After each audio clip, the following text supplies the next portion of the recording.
Good morning, ladies and gentlemen. Welcome to Crossroads 2014, MICA's annual business conclave.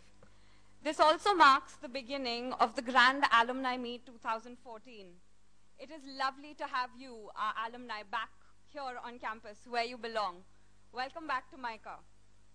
I now request our director, Dr. Nagesh Rao, to come on stage and say a few words.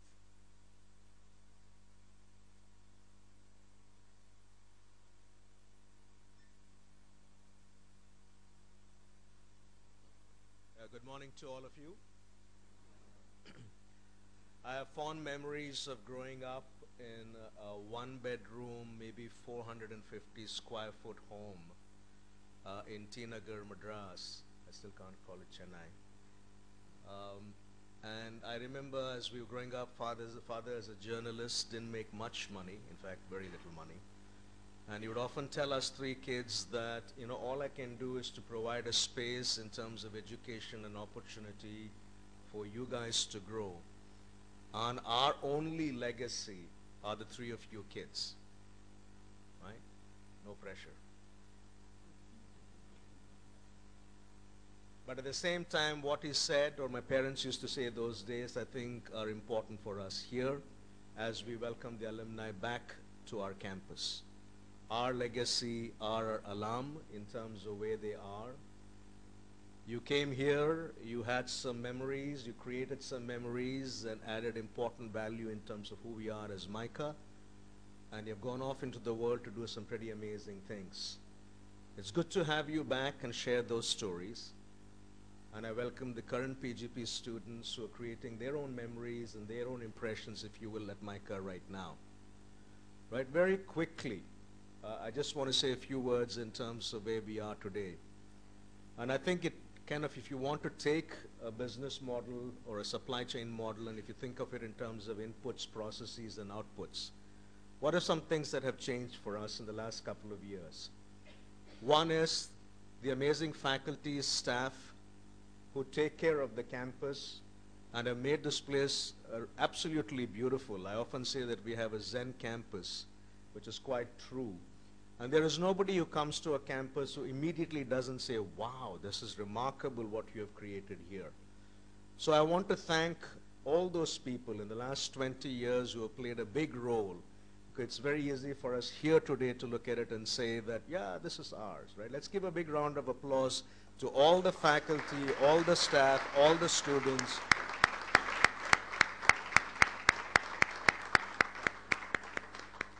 So in particular, I'm fond of telling the story of why we have names in front of trees.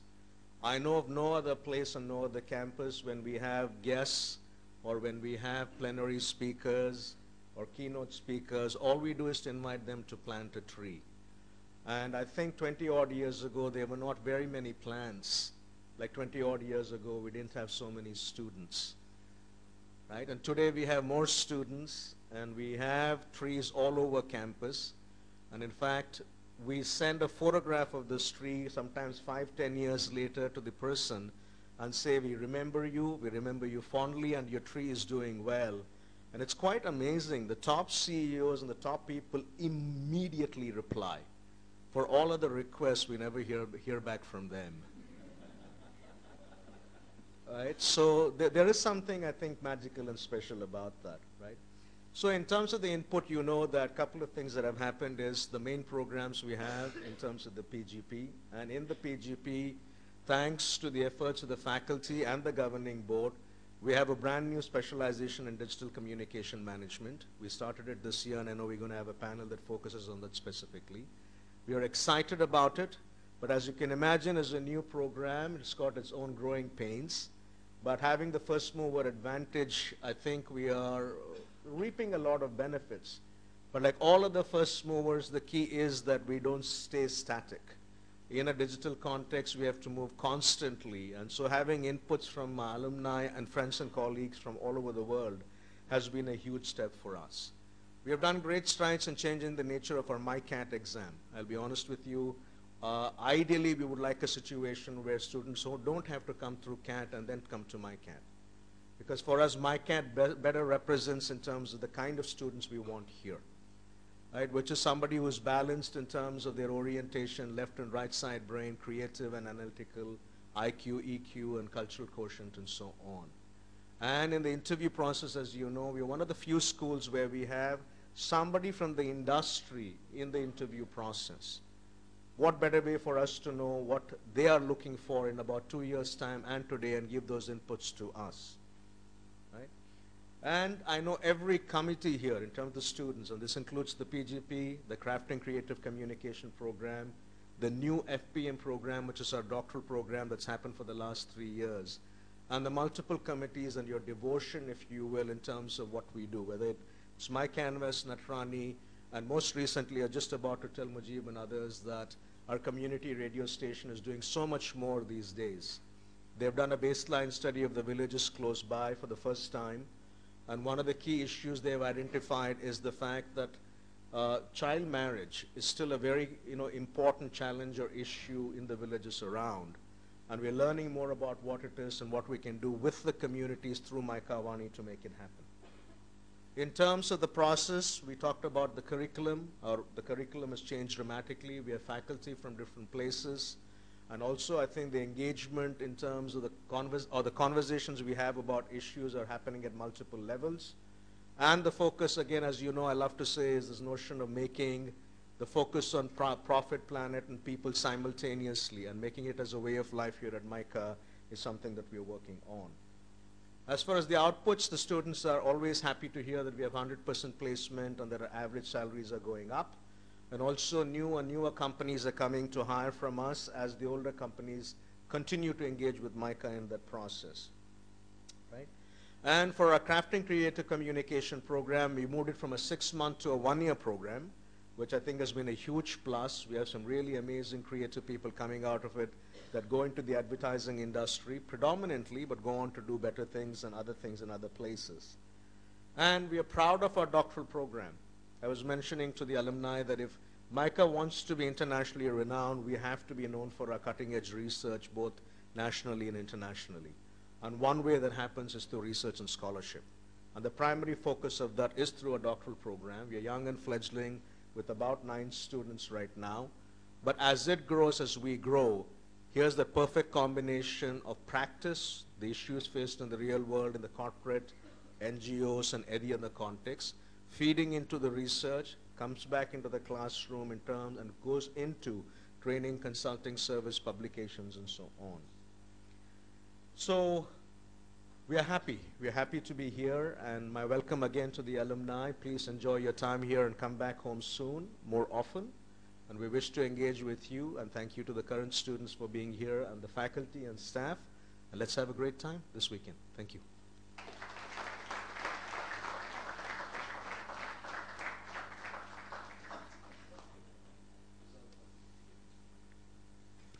Thank you, sir.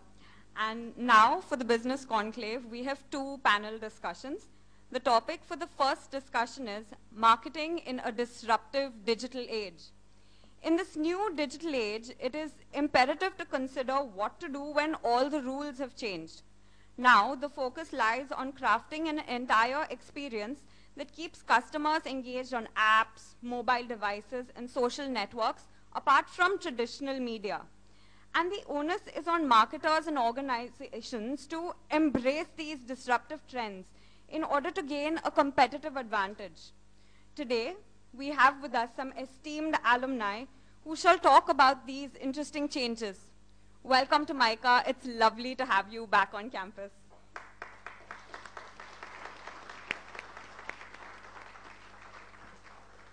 We're looking forward to hearing your views on managing brands in this challenging environment. We're also happy to have with us Mr. Pradyuman Maheshwari, who shall be moderating today's discussions. Mr. Maheshwari is a senior editor and an entrepreneur. With 28 years of experience in the print and digital media, he has also worked with television and radio, apart from 2 stints in PR. He has been actively associated with the advertising and marketing fraternity and was on the jury of the Ad Club Awards for a decade. He is on the advisory board of the Social Media Week and moderates a mentorship webinar for the India chapter of the International Association of Advertisers. He is not an alumnus of MICA, but has been to the campus as a moderator for MyCanvas in 2009 and as a part of the interview panel in 2011 and 2012. Now, let me introduce the panelists to you. Siddharth Sethi, who graduated from MICA in 2001, works with Mindshare, where he is the lead for digital and is responsible for the agency's full-service digital offerings. Prior to this, he was Director India at Xaxis, another Group M company. As director, Siddharth started and built up the company operations in India. He has over 12 years of experience in media management, marketing, and product management. He has spent the last 7 years focused on helping digital startups create products and revenue streams. Kumar Deb Sinha is the digital content lead at Group M, where he is involved in setting up a new unit called Mashup. Mashup is the new age content unit for digital consumers. It specializes in driving engagement through conversations with consumers on social media platforms using video content as a tool. He is responsible for social media management, digital content production, promotion, and measurement strategy. Manisha Rana is the Senior Online Marketing Manager with Kindle at Amazon. Her areas of expertise include digital trends and landscape, e-commerce, digital market intelligence and strategy, digital media planning, ad serving and tracking, web analytics, optimization and reporting, creative development, and site navigation. Our last panelist for this topic, Rajdeep Chatterjee's flight has been indefinitely delayed, so he's unable to join us here today. I now request the panelists to come on stage. Mr. Maheshwari shall now take over, and we look forward to all your opinions on marketing in the disruptive digital age.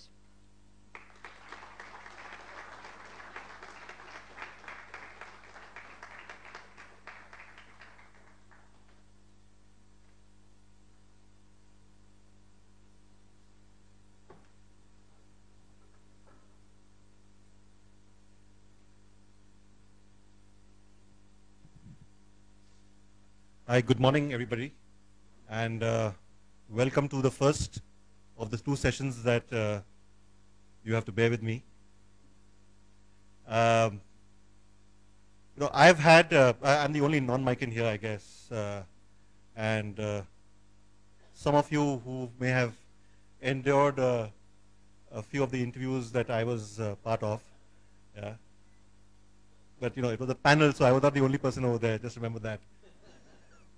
I've had a great experience with digital. I think the first website that I had set up was way back in 1996 when the internet had just started by VSNL. And I still remember a couple of years after that, and when we had, you know, the internet had kind of arrived in India, and I was speaking to this large advertising agency. And you know, they kind of confirmed that that time there was no division of agencies into media and creative. So they confirmed the advertising to the site, and only that, you know, the ad didn't come in for a month. And so we called them and we said, what's the problem? The creative hasn't come in. You know, why haven't you come? So he said, no, the creative is ready, but we don't know how to deliver it. So I said, well, it's just a, you know, 468 by 60 ad that you need to send. They said, but how do we send it across? You know, as in 468 by 60 feet is just too large. And so that was the understanding of what the digital medium is. You know, circa 2014, I'm not very sure how much things have changed. They may be possibly more aware of the fact that it is not feet but pixels that they're talking about.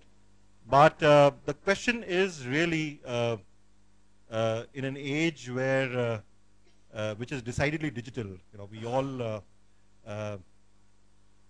before we arrive at a certain place, we announce it on Foursquare or Facebook that we are there.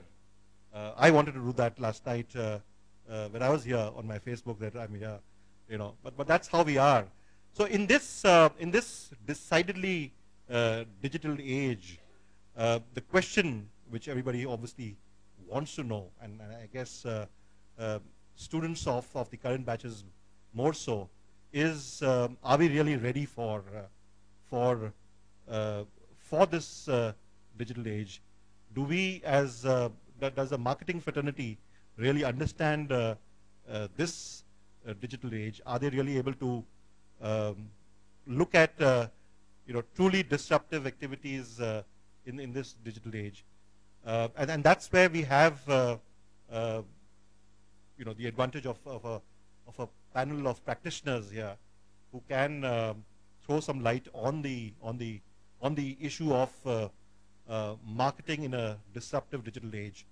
But before we start, let me ask you this question, the audience over here, that some of you are alumni and some of you are students. So do you think, and you can raise your hand, and what we'll possibly do is at the end of the panel check what the mood is, just as they have it on television these days.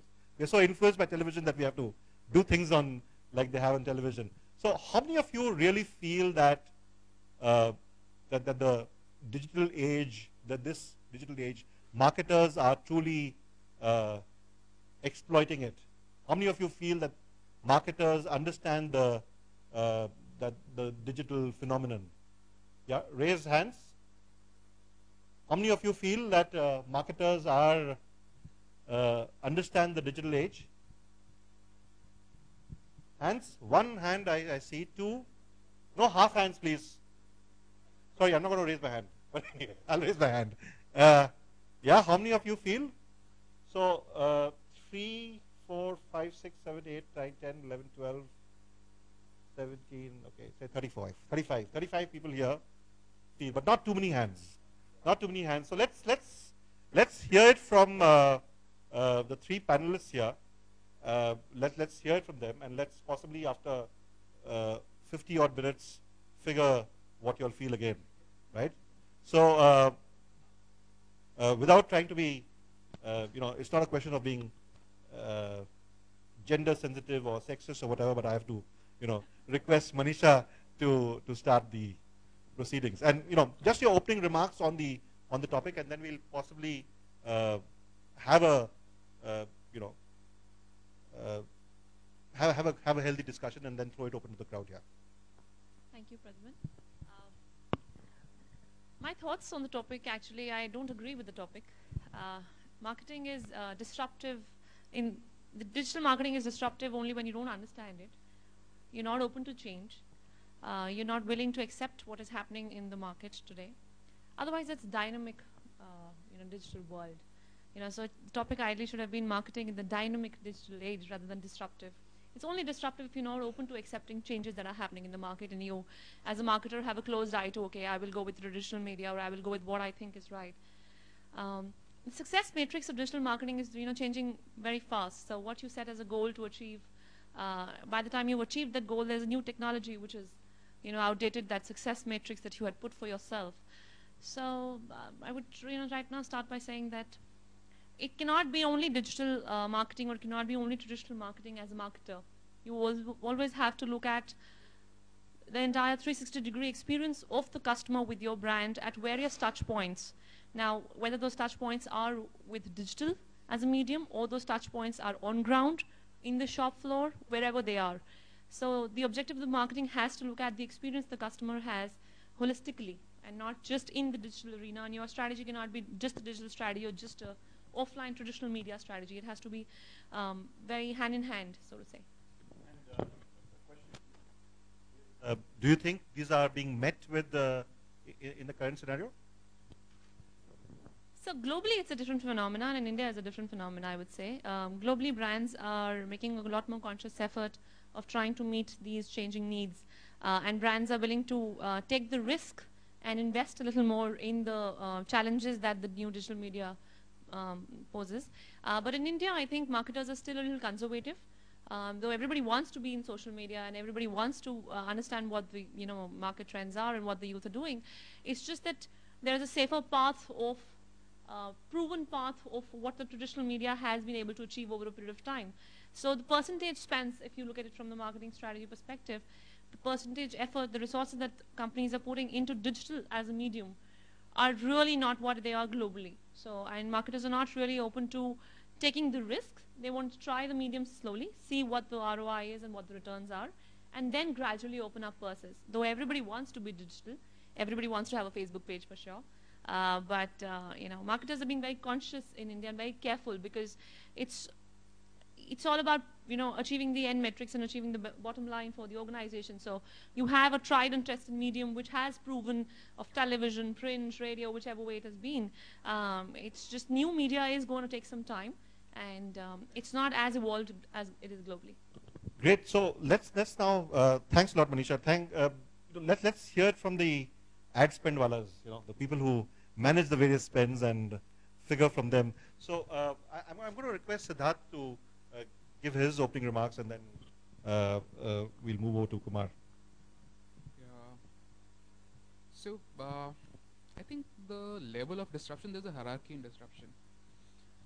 As an advertiser, I could be in travel, and my world is upside down in the last 2 years, because if I'm not changing, I'm dead. But let's say if I'm in FMCG, primarily my task is of awareness, and this era is enabling me. So the way I look at it, there are enablers. This is an age of being enabled. And how much do you think you are enabled is completely your perspective in terms of how you look at the world, how your industry responds to what's happening on the digital age, right? And if I am not changing, or if I'm not enabling myself, I am losing out. There are diktats, so people spending money on digital, there's still diktats from the global company: you better behave yourself, spend 10% of your money on digital, or I'm going to kind of make sure that I'm not going to give you any ad spends. So there is this level of diktats coming to companies where they believe that the learning has to start happening.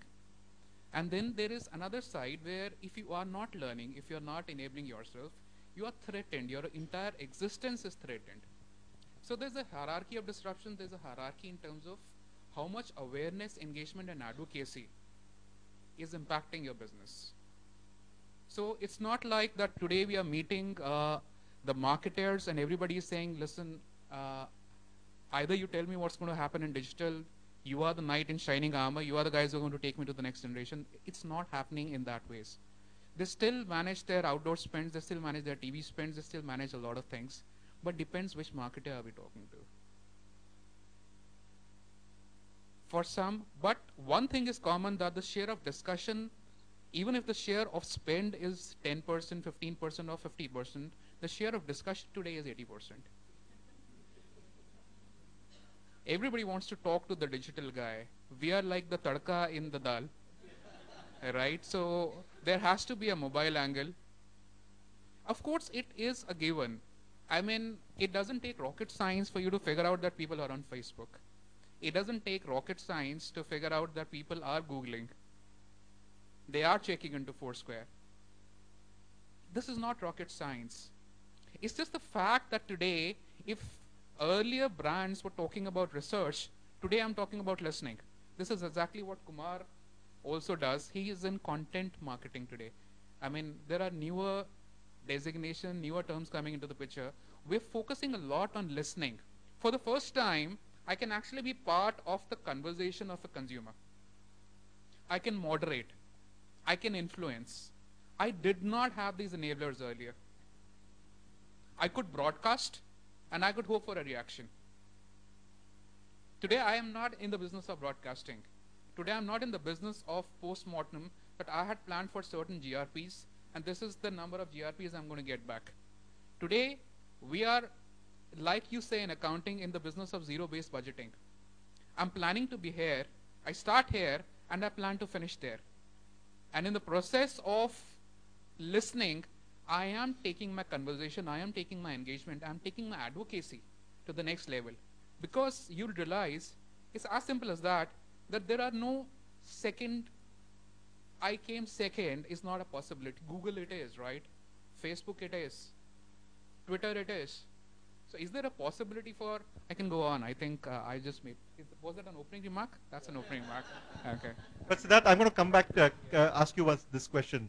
You know, as Mindshare, you obviously have the biggest agency in media agency in the country, and you have clients such as Hindustan Lever, etc., etc. Yeah. So, are you able to tell these people and to use an old Hindustan Lever line, and possibly indicates my generation, is that the digital mein hi samajhdari hai, in see, for obvious reasons, we say that this is our bread and butter.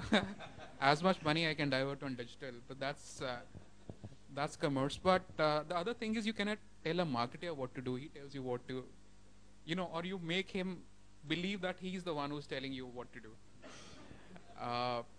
But yes, I don't think we are in that stage. 6 years earlier, we used to have to sell digital. We used to tell marketers that, listen, this is important. This is enablement. You need to kind of start spending, start learning. I think we've crossed that stage long time back. That tipping point came and it has gone away.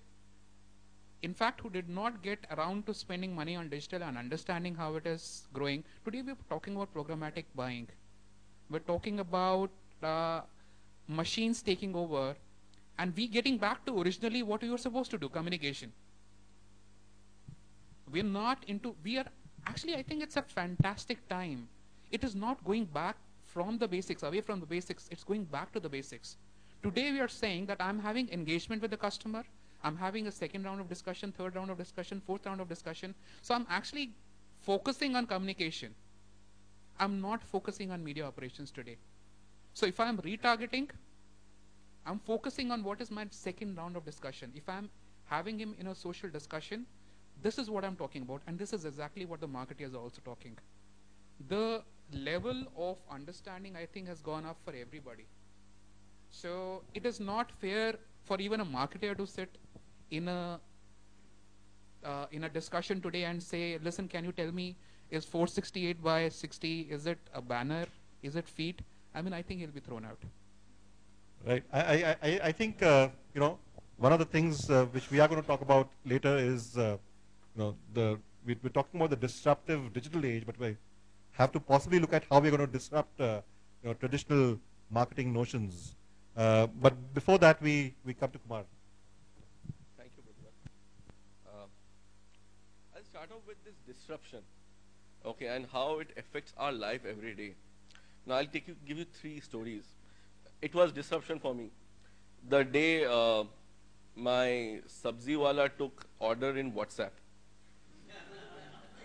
And he actually sends a WhatsApp every morning saying what is available and what is not.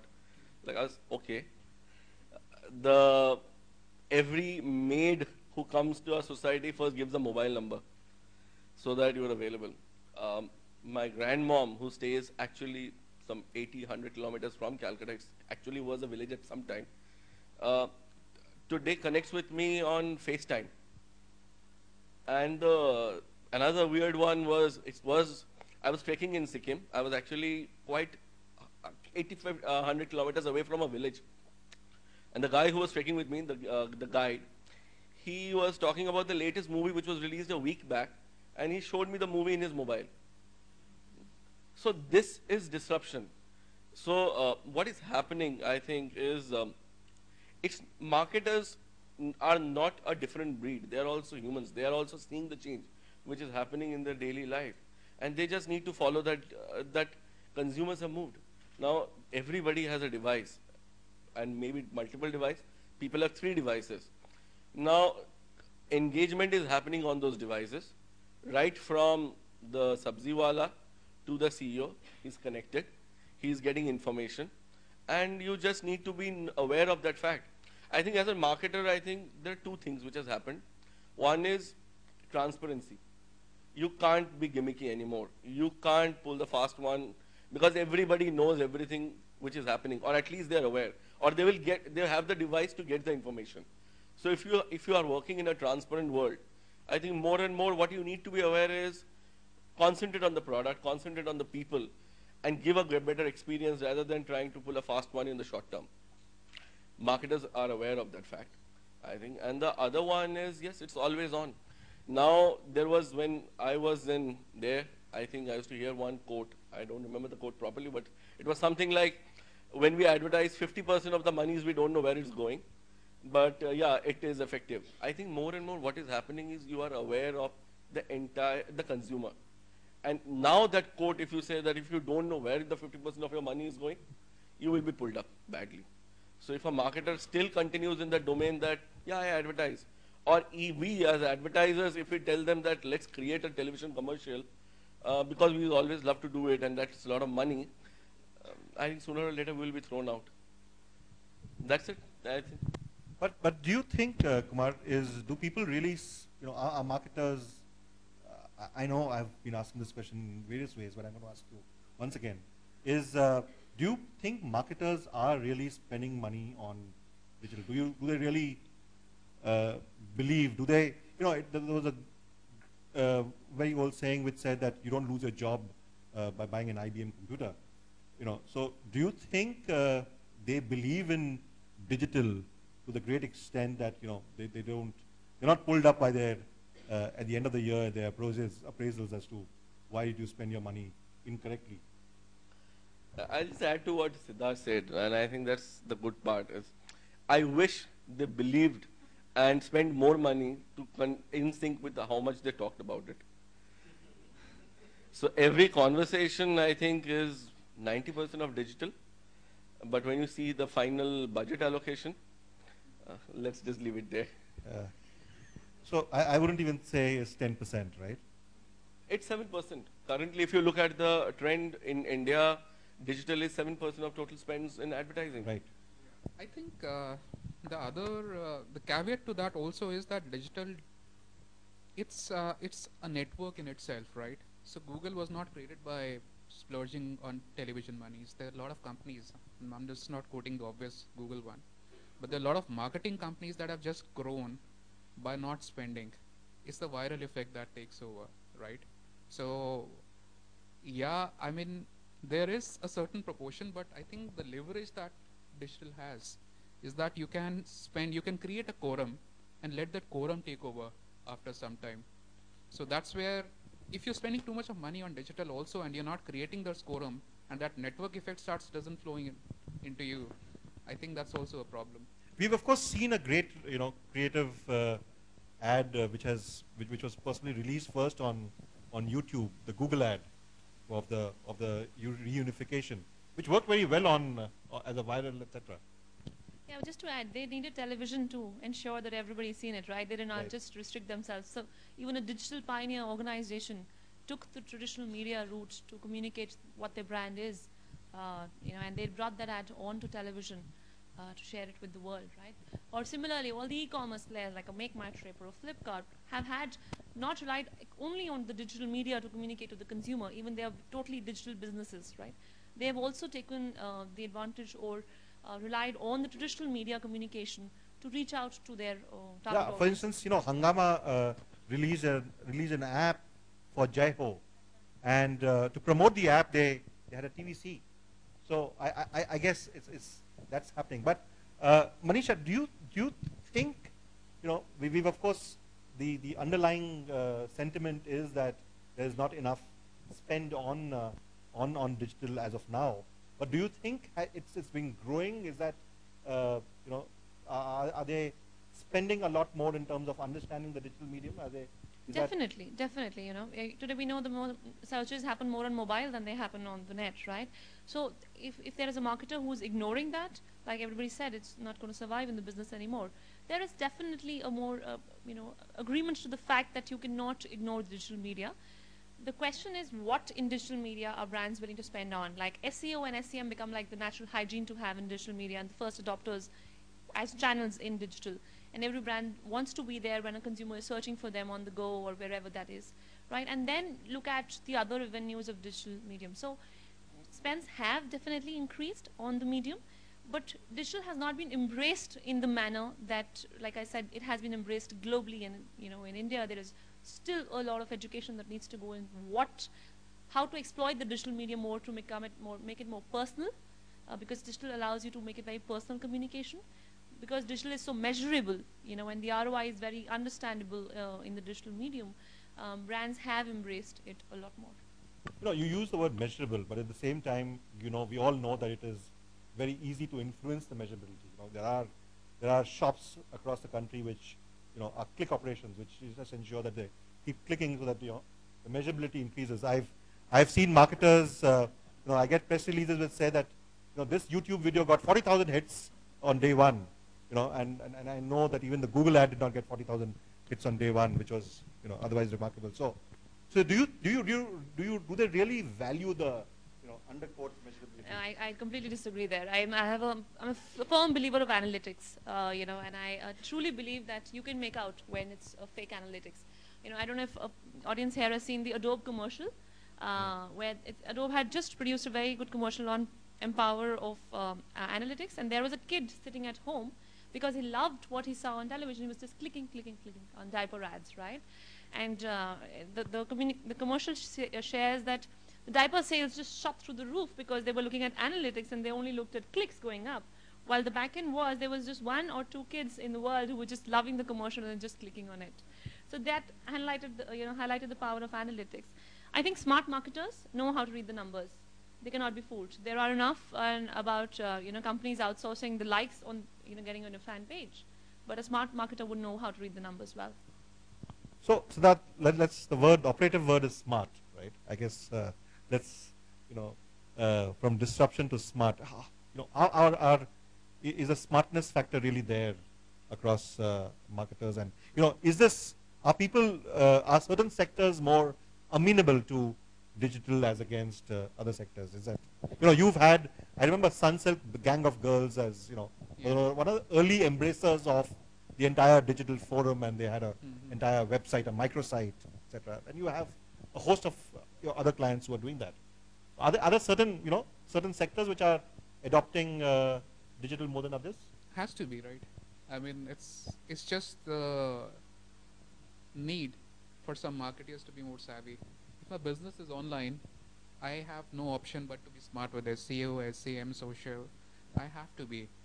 And if I'm in the business of FMCG, I'm just still in the business of a lot of awareness, right? So, like I said, in everything, every place there is a hierarchy. For marketers, there is a hierarchy. There is, it just depends upon how critical digital is for me. And today, if I'm sitting somewhere in the movie business, it becomes important. Of course, it becomes important because I have a huge target group that's online. I need to focus on them. I need to focus critically on them. So it's just a question of how important is that 150, 200 million audience, the youth, for you. If it is really important, if it is a Nike, if it is an Adidas, if it's a Lufthansa, if it's an NIIT, we see 25%, 30% of the money is getting parked over there. And television comes as an add-on, right? You plan. Digital becomes the focal point, the anchor point around which even the TV commercials are being designed today. But if I am an FMCG client, if I am a capital goods, so I would still remain with what I was doing at the core, but I intrinsically try and see that I have activations. So there are a lot of activations today. So I remember a very interesting activation that, for example, even Levers is doing today for a lot of brands, Cornetto and all. So most of their activations end up going to digital. I don't know if people remember the Ho Jaane De activation. It was all about connecting between two hearts, right? So how do you say that? So very interesting activation. You had a long code, which they put on the Cornetto paper. You had to scratch that. You had to dial in a number. You could either sing or you had karaoke -1 tracks to choose from. And through the IVR, you could sing or you could dedicate that song. So that same file would then go on to another person's mobile as a dedication, and it would go and park itself on the Facebook. So here is an FMCG company which is picking up its sales activation through something on digital. Very interesting, right? Even Axe for that matter. So the delta, even for the FMCG, a lot of delta in sales is coming from all these mobile activations, from all these online activations that they're doing. So I think for FMCG, it is the delta. So if you're able to show that delta, it becomes very interesting. If I am in the business of digital, of course, there's no delta. That is my business. If you're Amazon, that's your business, right? No, but you need to be there. just to add, it's Yeah. fair on the FMCG's part. We can't expect that the business will ever turn Exactly. around 90% digital Yeah. because that's not where the customer is. Exactly. Today, if, Wheel and Iodex need to reach out to the rural customer, mobile is the only medium they can reach out to. You can't expect them to have a Facebook page to reach out to the rural audience. And that's how it's going to be. Probably it may be 10% becomes 11%, but it'll never be the other way around because that's the nature of the business and that's where their audience is. And in a market like India, mobile is very important, right? In terms of, that's where the growth is happening. It is very important. See, there are two factors. One is the numbers, pure play numbers, and what can you do with those numbers. So every time you go to a marketer, he says, okay, how big is mobile? The first question is, how big is mobile? Yeah, it's very big. How big are smartphones? Yes, they are very big. What do you start doing with those smartphones? You know what you do with the smartphones. Everybody knows, for example, classically, let's look at a client like Castrol, right? They have truckers. And every trucker out there is having a mobile. He's getting those songs downloaded, right? And you have an opportunity of putting your message across over there. But how much of that can we influence? How smartly or how tactically can we do that? So there are two things. Digital is evolving. We are all grappling with how we can take advantage. Some opportunities have become conventional. So if I'm using an iPad, I know rich media, I know X, Y, Z programmatic. But mobile, everything could be new. Like for the Cornetto example I was giving you. It is also a function of how smartly you think. And sometimes for the problem, you may not have the best idea fitting in with the model. So how Google evolved was also the smartness with which they used search, with the whole bidding thing coming in and how smartly it parked itself. Facebook has not been able to monetize as well because they don't have a perfect fit still today like a Google has.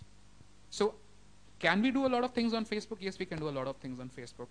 Is it being optimized as well as it's being optimized on Google? No. Is Twitter being as optimized? No, it's not being. So similar is the case for a mobile. Do I have the right solution for the right platform? I think as long as the marketers also have to keep toying with and it doesn't become, it's not the platform that is giving you the perfect fit. It will always remain those case studies which you kind of take and then keep developing on. Yes. Medium in the right relevant way to communicate.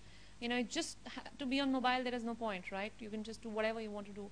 You have to be relevant to the audience that you're trying to speak to in the environment that they're in. In terms of reaching out to consumers, clearly the next big area is videos on mobile, right? And videos on mobile and videos on the World Wide Web, on the regular bigger devices. How much is that? How much are marketers really exploiting that medium to reach out and to make an impact? If I look at it, as I said, mobile is growing phenomenally. And if you look at it, what are the forms of content can you typically look at the digital medium? So there is text, which has been used to all extent, whatever possible. There are images. And I think in social media, you will see that every marketer today on their Facebook page has a kind of image which is coming every day, whether it's have a great day, have a great Monday or whatever. Video has always been a challenge. Now the reason why video has been a challenge is, if you typically look at how advertisers worked on video, there was typically a 3-month window of pre-production, ideation, conceptualization, going to a foreign local, shooting, doing post-production in Denmark. I don't know why they used to do that, and all these countries. So by the end of it, you were sitting on a bill somewhere in the excess of 50 lakhs and more. Now, typically, every marketer, if you look at the moment they come and say video, their first expression is, oh, is it something which my advertising agency will come and do for you? That which was the challenge. Then came the role of user-generated content, and every marketer or each one of us realized that in our phone we can shoot videos. Then came the other age of pricing, which when we go and talk videos, we said, why don't you shoot it with your camera phone and give it to us. It can be done in 500 rupees for that matter. So yeah, there was a lot of lack of knowledge, and which had to be addressed. But on the same time, let me tell you a couple of great stuff which has been doing, and not the traditionally strong e-commerce or active digital marketers, but typically marketers who are working in the brick and mortar business. So I'll tell you, this electrical appliances, something which is sold in Kirana electrical stores, irons, OTGs, kind of stuff. So this guy, it's a typical Lala company where you have that mentality, ki yaar, jo dikhta hai, wo bikta hai, kya karna hai, and all this. This guy says that one thing which is my challenge is, I don't know how the Kirana electrical store guy sells my product. So I can build a great product, but what I cannot control is how he's communicating with that consumer. But I have, and in the course of time, he said, I have a great solution, or that's what he said, is why don't you create videos for all my products, which is simple videos, picking out the product from the packet, just showing what are the 5 things that you can do with the product and what are the elements that is available inside the packet. And what I will do is I will load them in an iPad, or I will load them in an Android tablet, which starts from 8,000 and on, and I will actually give it to 150 such local retail outlets. So what is happening is, whenever this guy comes to look for an iron, all this guy needs to do is open the tablet and just press the video. Now it's a great thing for that guy as well, the shopkeeper as well, because he will start believing that I am becoming more digital and techno savvy and all. People will start going to his store more because he is not just giving a product, but he is also telling them how to use the product to some extent. And I have more control on how my product is getting communicated to the consumer. So I know that at least the right things are being told to them in their local language. So that, I believed, was one of the best use, or one of the best thoughts that I could come across on how to use video to sell something which is sold at a local Kirana electrical appliance store.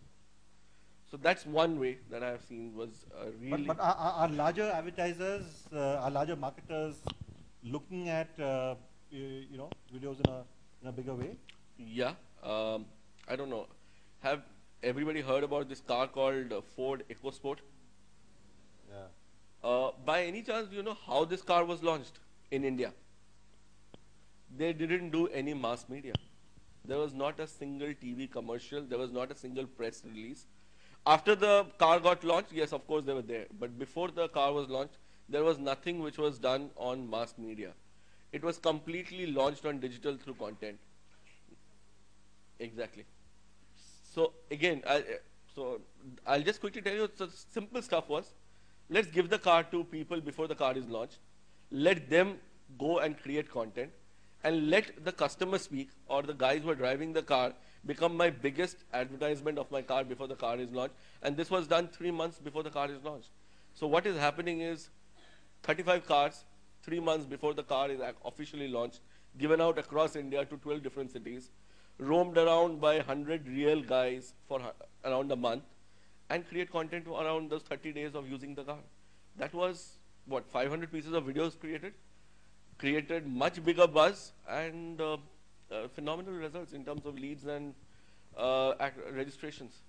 So yeah, people are using video, whether it's a as advanced client like a Ford for launching one of their SUVs, which is supposed to be the driver car in their category, or a appliances guy who is just selling wires and OT. And this is all real stuff, no act. This is all real stuff. No cases of proactive work, etc. Nothing.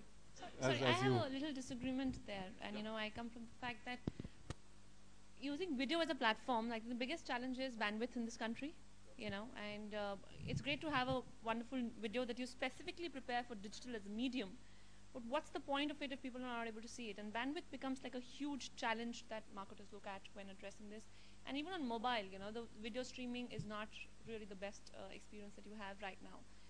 So what most of the marketers today attempt to do is, whatever commercial that they prepare is what they'll bring it on the digital medium.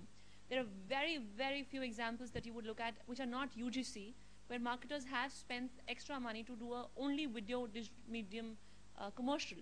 And that's probably the case because of a lot of reservations to the medium. And when you do bring your commercial on air, on digital as a medium, marketers would like to go for a buy, like a true view buy, where you are sure that a customer has been exposed.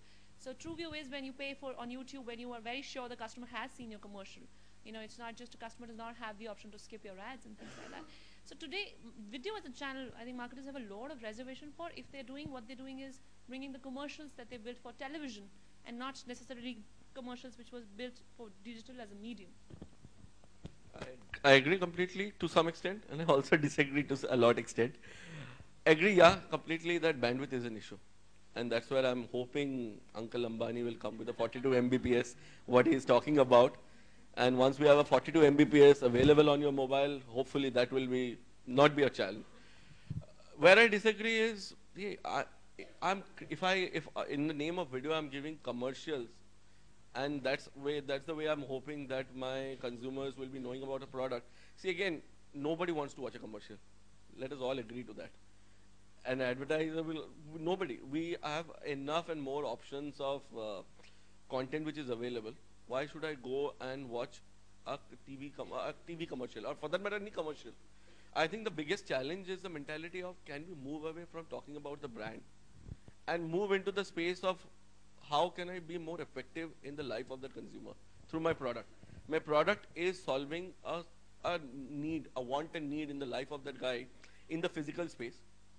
In the same domain, can I also meet a need and demand in the digital space? And that's where I believe content plays a role. Tell me, we talk about marketers, etc., but the fact of the matter, and being in the city of Ahmedabad, one can't ignore the fact that politicians have been using digital extensively, whether it is the BJP to start with, the Congress now, the Aam Aadmi Party actually took ahead the idea of, what an idea surgery, and did a referendum on mobile. So clearly, politicians have got their act together on digital, or is this more of what we see in the urban, in the newspapers and channels? That? Of course, I think I was recently reading an article where it was like, is Aam Aadmi a creation of social media? So I don't know the right answer to that, but I think it's enabled. I personally, when I don't have a perfect answer to this, I think it from my perspective. Am I really more connected to the new party because I see more of what's happening on social media? Do I read about it? Is it influencing me in some way? I think it is. And has it become important? Of course it's become important. If I am reading, if something is coming to me from what my friends are suggesting, if I know their opinion, what are they getting influenced by? I am of course getting influenced.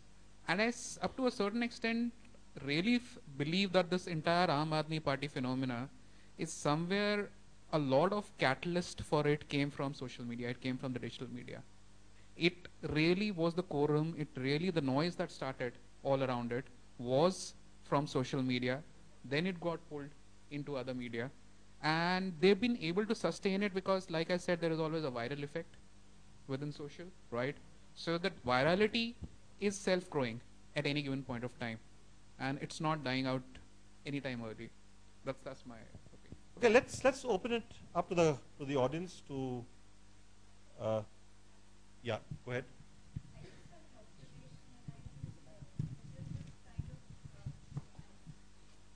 Hit the nail on the head when he spoke about, I think more than marketers, it's the politicians, and specifically I think the BJP, which has been utilizing the digital media extremely well. Also, I think it's changing the whole rules of the game in the sense that actually if you look at politics, 70% of the constituents are in rural India, which is very similar to what a lot of the FMCGs are facing.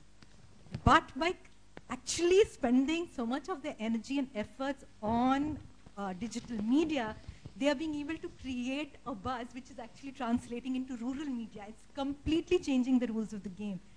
And I don't think any marketer has any kind of... That's because thing. they have deep, deep pockets and they have to Of go course. once in 5 years, you know. They don't care so much about the ROI Yeah, the of way a course marketer they would. don't. But I think it's an interesting way in which they have changed the whole dynamics of the whole thing. Because it's turned the circle completely upside down. Share You know what the I'm- Chief yeah. Minister's car is coming to felicitate you soon. Any questions from the students here? Yeah, the last.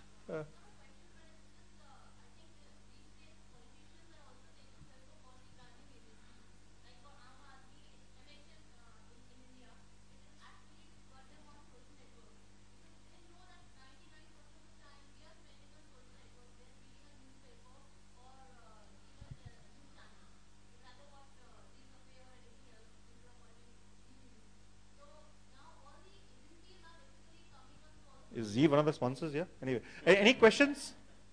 Yeah.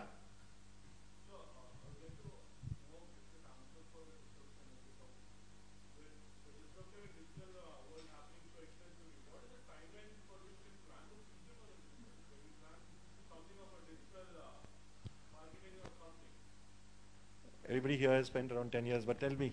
Yeah, so like I said in the beginning, you know, the success matrix of digital is changing very fast. The moment you decide that, you know, I'm going to address my audiences with, you know, these goals, and this is the digital medium that I'll work on, say social media, or you look at, you know, real-time bidding, you look at real retargeting, something else comes along. You know, so it's a very evolving, very dynamic field to be in. And that's probably the challenge of digital media. I don't think we'll have an answer in the next 30 years till the time it's evolving. Today it's Google Glass. Right? Marketers will have a challenge how to address audiences on the Google Glass. So by the time you've done one strategy to achieve objectives on one medium, something else will come up. So I don't think we'll ever have a definite answer as long as technology is evolving. I'll ask you this question. Obviously, technology is changing so rapidly. So all of you, you know, how do you all really keep pace with technology? You know, is this, you all, you know, because obviously there are going to be a lot of people like yourselves over here. Is it tough? Is it kind of... Yeah. Very demanding medium. So what's hot and happening now may be obsolete tomorrow. You know, remember Orkut was, everybody was scrapping and all of that, and one fine day it was all Facebook, right? Yeah, that's why it's such a challenging medium to be in, and probably all of us enjoy, and you know that's what we thrive on. Yeah.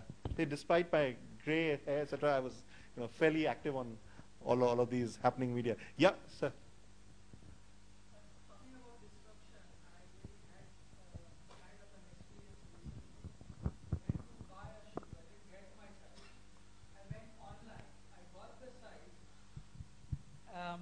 As well as a furthermore discount of 800 rupees. I mean,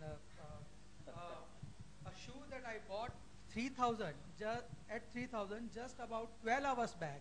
I bought it at 2,200 just after another 12 hours. So what's going to happen to retailers then? E-commerce is the way to go. That's the way to go. No, so not only that.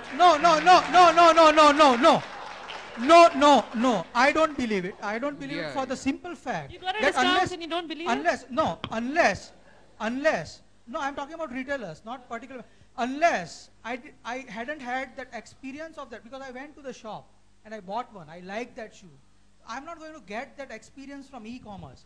While my brother, I mean, he so extensively buys online that as soon as I tell him I'm going to a shop, that you are still a fool going to a shop. But who's going to give me that E-commerce experience? will never replace retailers, right? You will always want to touch, feel the other senses, you know. Exactly. You will always want to. So there are businesses which can go online very easily, which can change its nature to digital, like newspapers. But what about other products who cannot change their nature to go to digital? No, I think most of the things will move into the digital platform. You know, I order my vegetables. I don't know when I went last time. I've always ordered my vegetables online. The last 6 months I can remember. But having said that, it'll never replace it. You know, there is a significant audience, and it will be globally, which needs the other senses to understand the product better. You'd probably go to 5 outlets, figure out which is the best size for you, which is the best brand, come online and order. That's right. You may just want to experience the product. You know, today you go to any e-commerce site. I'm sorry, I'm interrupting. Yeah. I just wanted to bring to you the economics of what you observed. So you're getting an 800 rupee discount on e-commerce is a very different economy actually. I am saying make use of it while the sun shines. Exactly. This is why I don't know if you read a recent report. Flipkart reported a 360 crore loss, right, in this year. Why is it a loss? Why am I selling and I am making losses, and I'm happy about making those losses? So they provision for another 3 years of losses. Just to give you some small sense of economics, even on the travel, a commission that you get on air ticket is close to 150 to 200 rupees at best. The cost of selling that ticket is 800 rupees to 1,000 rupees. So every time a Make My Trip or a Yatra or a GoIbibo is celebrating that they've crossed 1 lakh of tickets every day, that means that 600 rupees multiplied by that 1 lakh is that loss for that one day. Why is that happening? That is happening because of people like Amazon. Because, no, it's a very simple thing. It's a very simple dynamic. It's the winner takes all. So everybody is giving you discount. So you're actually getting a discount. That guy is buying it not at 3,000 rupees. You're actually getting a discount out of the investor's pocket, that 800 rupees. So that's why she's saying the e-commerce is the way to go. Right now, it is the way to go. Because somebody else is paying for you to come and buy at his store. That economics, I don't know how long that, it only stays for as long as there is a one clear victor, and then Google takes all the money from your pockets and we're all happy about it. Amazon takes the money. So I think this is a great phase. That's when she says e-commerce is great. I would suggest go do all your shopping on e-commerce because somebody is paying for that discount. You sign up, you get a 2,000 rupee discount voucher, 35%, where the margins are 5 or 7% in Apparel, you're getting a 35% straight discount, 2,000 rupees voucher. Where is that money coming from? There is a rich guy out there who is discounting your buying. So go for e-commerce, she's right. Okay, any questions? Any more questions? Yeah? Thank you. Oh, great. All right, from this side.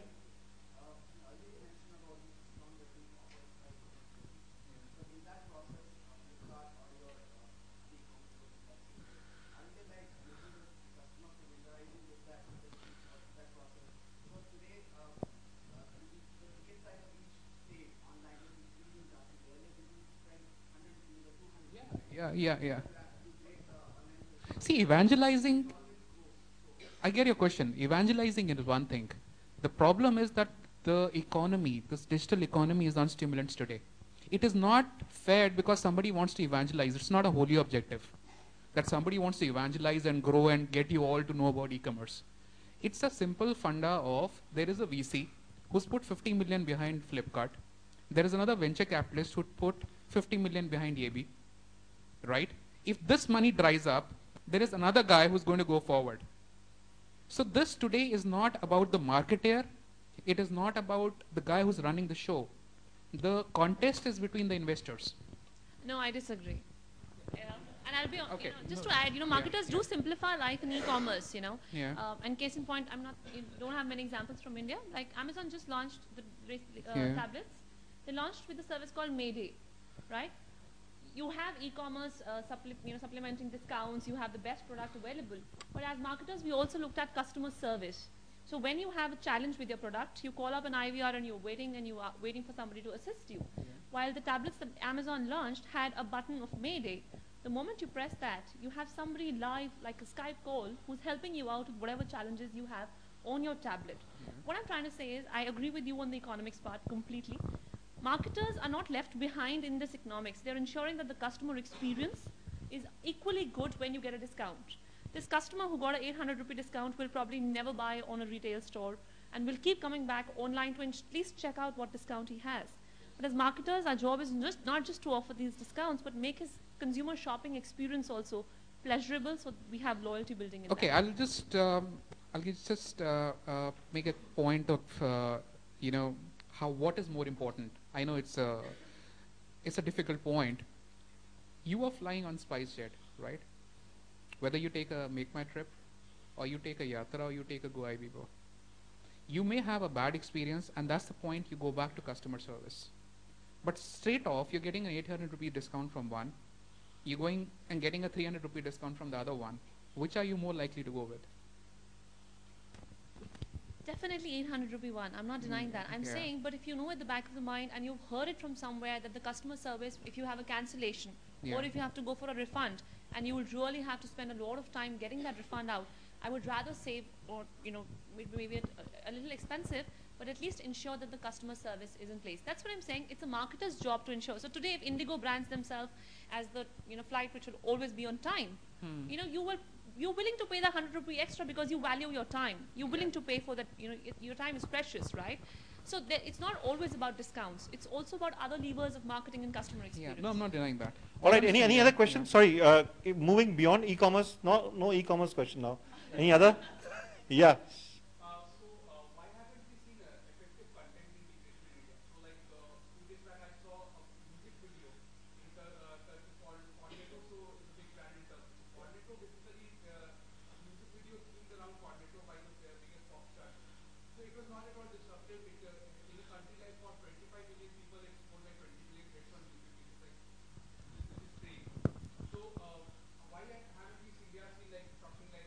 Fevicol and Zandu, Balm, etc.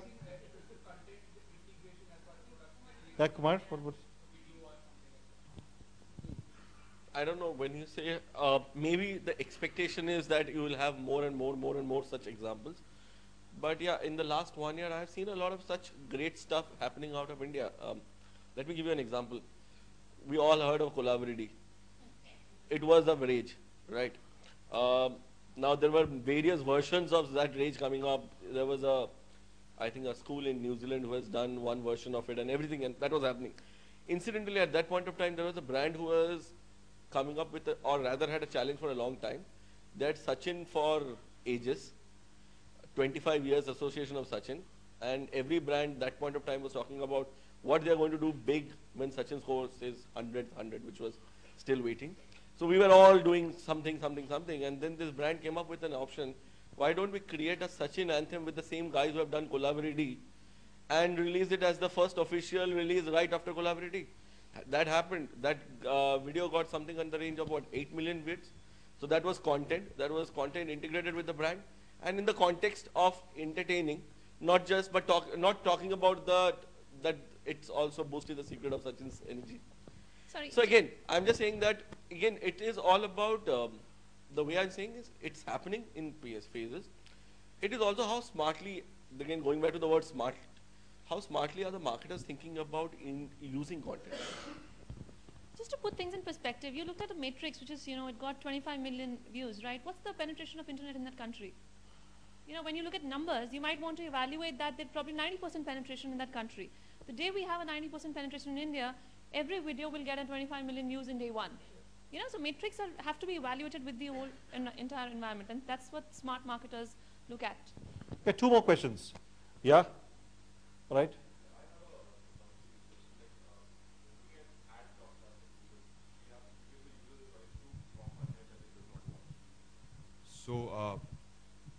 So like, let's say in case the browser comes up with an option of real-time deletion of cookies, or like there are no cookies on your browser anytime. So there's like, what happens to behavioral targeting? What happens to all of that? So I want to ask, like, how can technology in a way disrupt itself? Like how much is like user choice going to be like?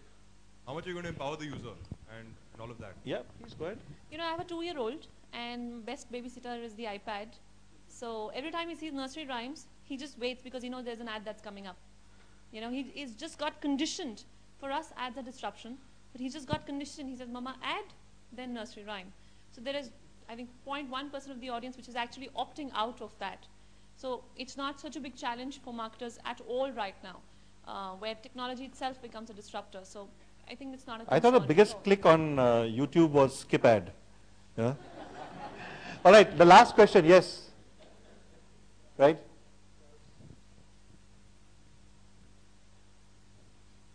So I was recently watching this TV interview of an NCD from a major ad agency, and what he said was that a lot of times what happens is that their clients come in with budgets of 10% for digital specifically, and they come in, they don't have a real clear outlook as to what is required. So what they come in and say is, "Okay, we have a 10% budget, ab iska kuch to kar do digital pe." So is that really true in today's sense that a lot of brand managers who are probably working on the client side are probably still not clear on what they want in terms of digital, as creators and media agencies, we probably are a little more clear, but is that true for clients? See, I think it's true for us also. A lot of time, it's not fair to keep blaming the marketers for not knowing. I think we're all trying to find answers. And whether it's a 10% or a 15% or 20% doesn't matter. It's eventually what is the requirement of the brand. So we try and follow the same principles that we were following classically in all communication models: awareness, engagement, advocacy, and see what is the requirement of the brand for that particular time, and where does digital fit into that scheme of things. So we have actually gone back to the clients and said that, listen, you may have a mandate of 10%, but looking at the requirement of what the brand objectives are, the requirement may be 15% or 20%. So classically, we go back to communication models. Instead of saying, ki kuch this line is spoken, yeah, kuch kar do. In fact, if I just want to add on, I think the briefs have changed. So 2 years back was, I want a Kolavari day. Today it is, I want a Google Union video. But yeah, it's something which we face every day. It's like, whatever is a success story, can we create one more of such? So basically, what you're looking at storytelling. Effective storytelling is. I think what is important if you are a content marketer is, can you create an environment where your consumers start expecting a kind of content, and that will be more successful. Like, you go to Red Bull, you expect a kind of content. Now they don't have to talk about, okay, do I have to, is it in talking about my brand or not? They have created a cult status of the content that they have created. That's what a marketer should be doing, and I think some of the smartest marketers, Coke is trying to do that. And a lot of such marketers are actually thinking of, let's creating that environment where I can keep on engaging and entertaining rather than maybe showing what is my new product talking about. That video is also required. That kind of content is also required. That how can my content be, how can my product be used? But can you entertain them? Kumar, I must confess, in cities like Mumbai, we remember Red Bull by the kids who come and, get distributed in the offices. But jokes apart, okay, I'm not very sure that I should even hazard ask that question that I asked in the beginning, because I'm sure responses would be similar or worse. So I'm going to just thank our three panelists here. Thank you, Siddharth. Thank you, Manisha, and thank you, Kumar.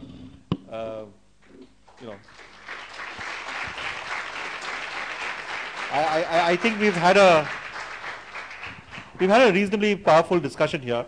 I'm not very sure how much we've been able to kind of clarify things, because the complexities of this business are and then this craft and this medium are as much as they were 15 years back now, and possibly in the years to come. But it's an interesting medium. It's changing every day. What may be, as I mentioned, hot now may be obsolete tomorrow, and maybe laughed at day after. But that's how it is. That's how it is. And I think clearly it's here to stay. So whether or not there are big bucks being spent currently in India. As I said, currently in India, because I think elsewhere, bigger bucks are being spent. As in, when broadband increases, I think typically the way, even the business is fueled by the middlemen, or middle persons to be more correct, is by the advertising business, and as more and more broadband is better, there's less of buffering. You'll have more advertising being created, and possibly the agencies also will earn more commissions. But right, but that's how it is. That's how the ecosystem works. And I think all that I can say is that the times are changing, and they're going to be improved considerably over the years. Thanks a lot. And 5 minutes from now, we'll have the next empowering discussion. Thanks, Pradyuman, and always a pleasure to be back. Yeah. Thank you. you. Thanks for having us.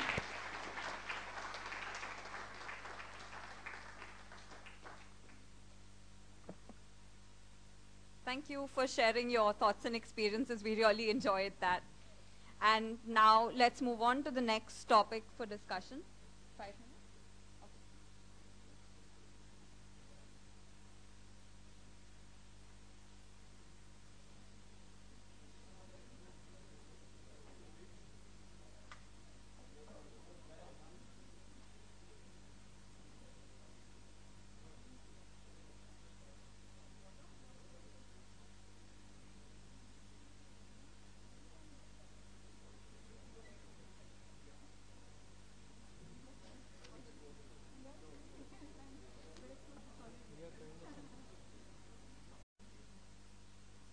So now we shall move on to our next topic for discussion, which is empowerment marketing. The past decade has experienced a paradigm shift in terms of marketing, with unethical practices like inadequacy marketing being completely replaced with empowerment marketing, which focuses majorly on empowering agents in society. Corporates seem to have taken due note of their social responsibilities, with CSR activities becoming an integral part of the business model. This raises a question of what impact a CSR activity has on an organization and whether a strategic CSR agenda can be integrated with core business to help assist brand building. The panelists for this topic are Abdul Mujib Khan, who graduated from MICA in 1997. He is the managing director of Tankeem Solutions. He has worked as an external consultant to McKinsey & Company. He is also the founding president of Bhumi and has worked with several organizations and people to develop positive leaders who go beyond profit and look for changing the world. The causes Mujib cares about are children, civil rights, and social action, amongst others. Shreya Jha graduated from MICA in 2003 and is the Vice President Marketing and CSR at Fullerton India. Additionally, she manages Fullerton India's robust livelihood advancement program focused on rural community development. The Fullerton India CSR initiative has impacted over 6.5 lakh Indian households since its inception, winning recognition with 8 CSR awards in 2013 alone, including the World CSR Award and Asia's Best CSR Practices Award. She has actively promoted cause-related marketing, helping launch the Femina L'Oreal Women Awards, now in its 3rd successful year, Take Care, Take Charge Garnier, and Times of India's Joint Green Initiative. Mansi Kumar graduated from MICA in 1998 and has since worked with some of the top media agencies across a host of blue-chip clients. Following a deep interest in developmental communications, she took on an assignment with WHO India, where she was instrumental in developing a thematic communication toolkit for primary health workers. This was followed by a consulting assignment with the World Bank, where she worked extensively on Lighting Asia, a project for increasing energy access to rural India. The energy sector continues to interest her, as she believes that is one of the best ways to empower people at the bottom of the pyramid. Pavan Sarda, part of the CCC batch of 2002, he describes himself as a thinker, speaker, writer, and entrepreneur. He is the founder of Seventh Sense, a training institute for life skills and creative thinking. He is also involved in the family business of brass, copper, and steel manufacturing, edible oils, and real estate. He has also done a futuristic certificate course from the Sinova Institute in Bangalore. Mansi now has a presentation to share with us, post which we shall have our discussion.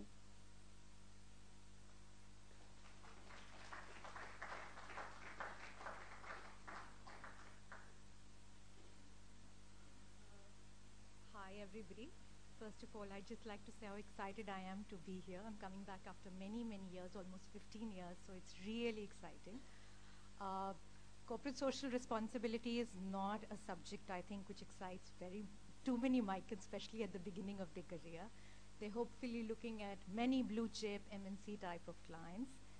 But I have something, I hope, which will change your view about how corporate social responsibility is about to transform India.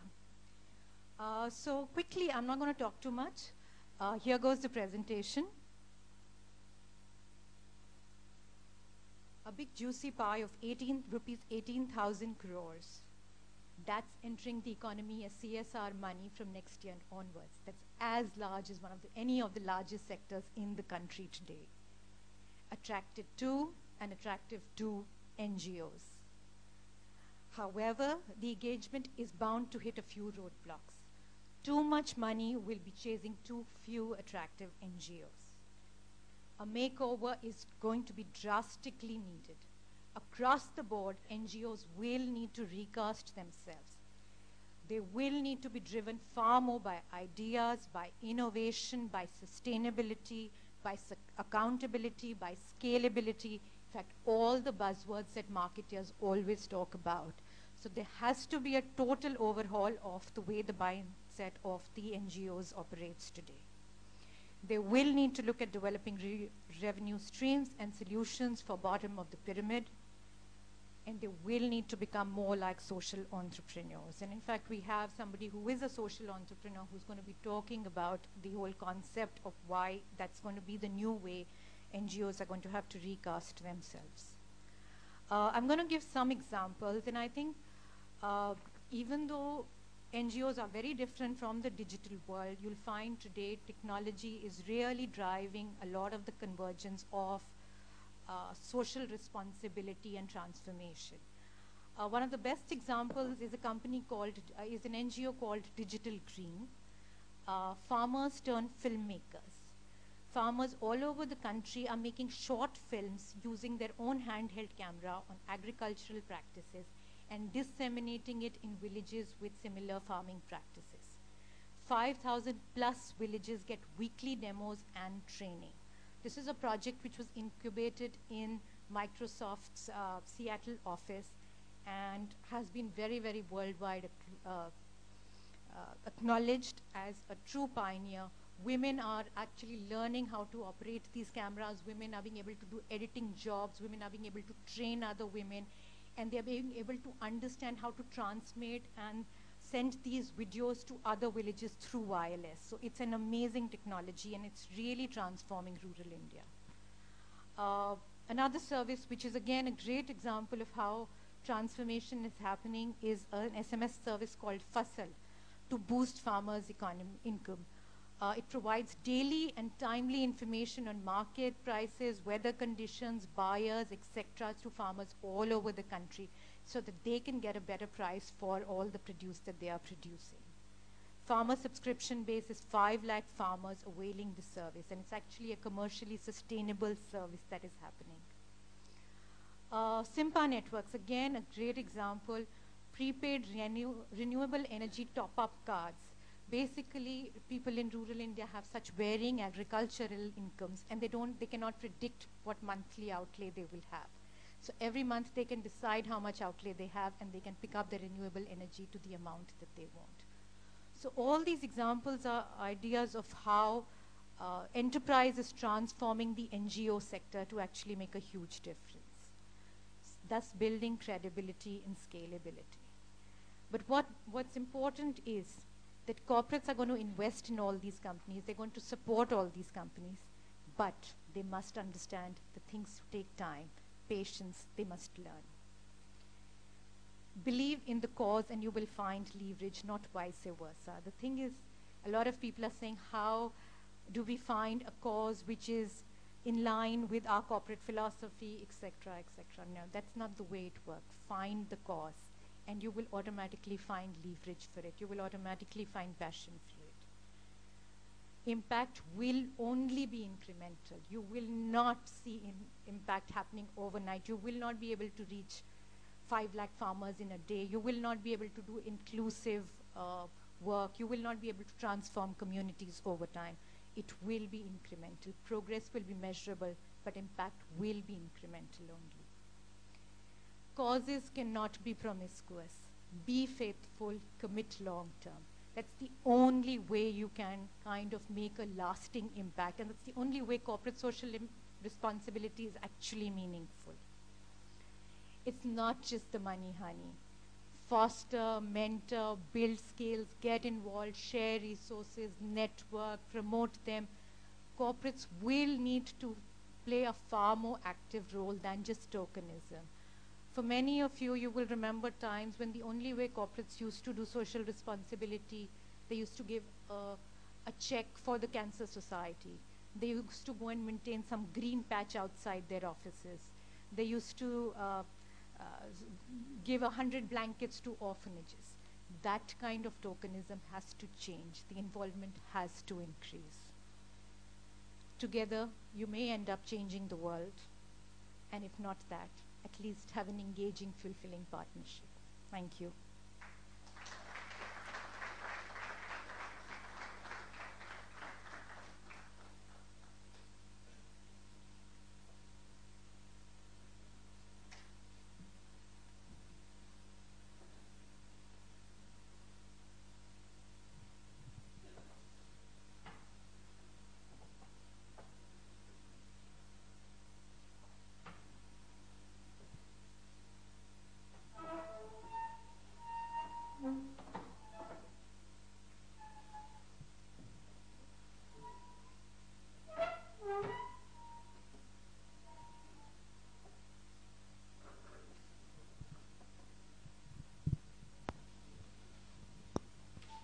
So this is going to be a slightly heavy session from the earlier one.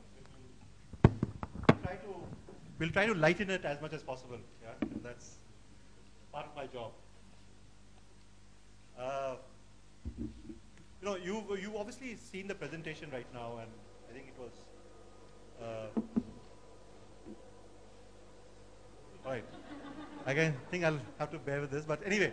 So you've seen the presentation. Obviously, 18,000 crores is like one huge, Dimag ki batti jali number. Yeah.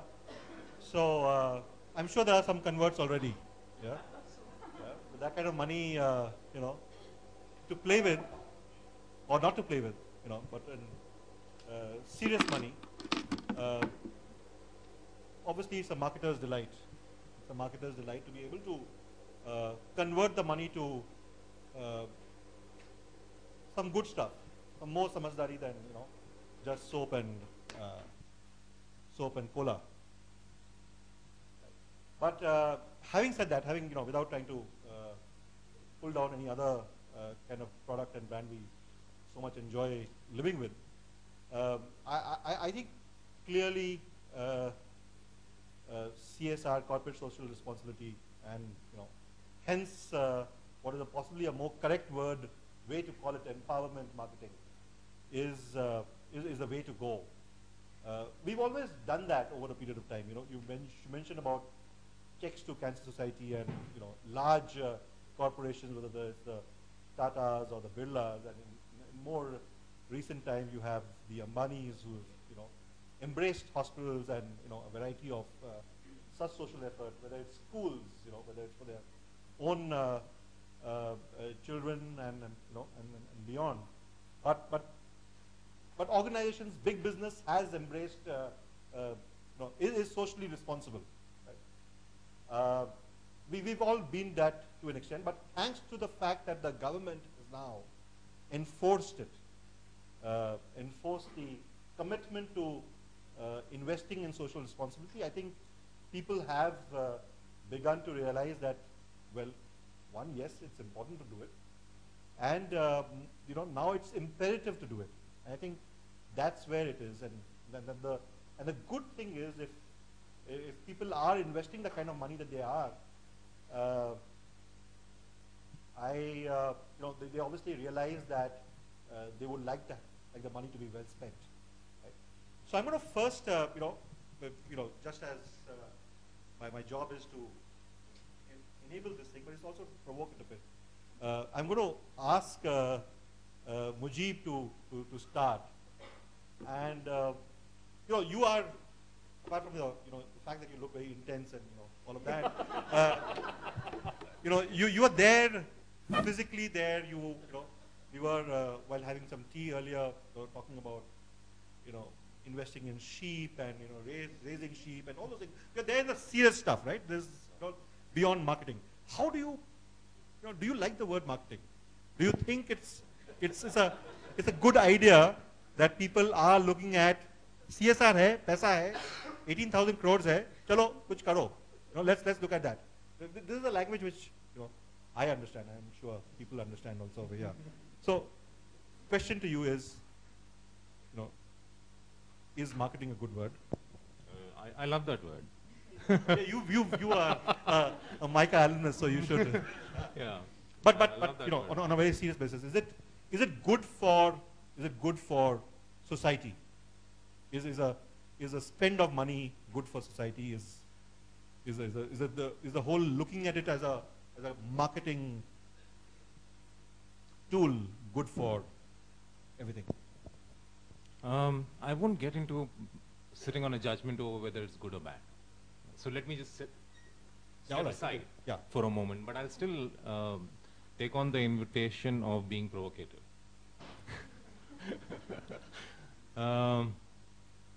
So here is what I was thinking. So first off, this topic comes to me, empowerment marketing. I say, okay, I've not heard of this until the invitation landed.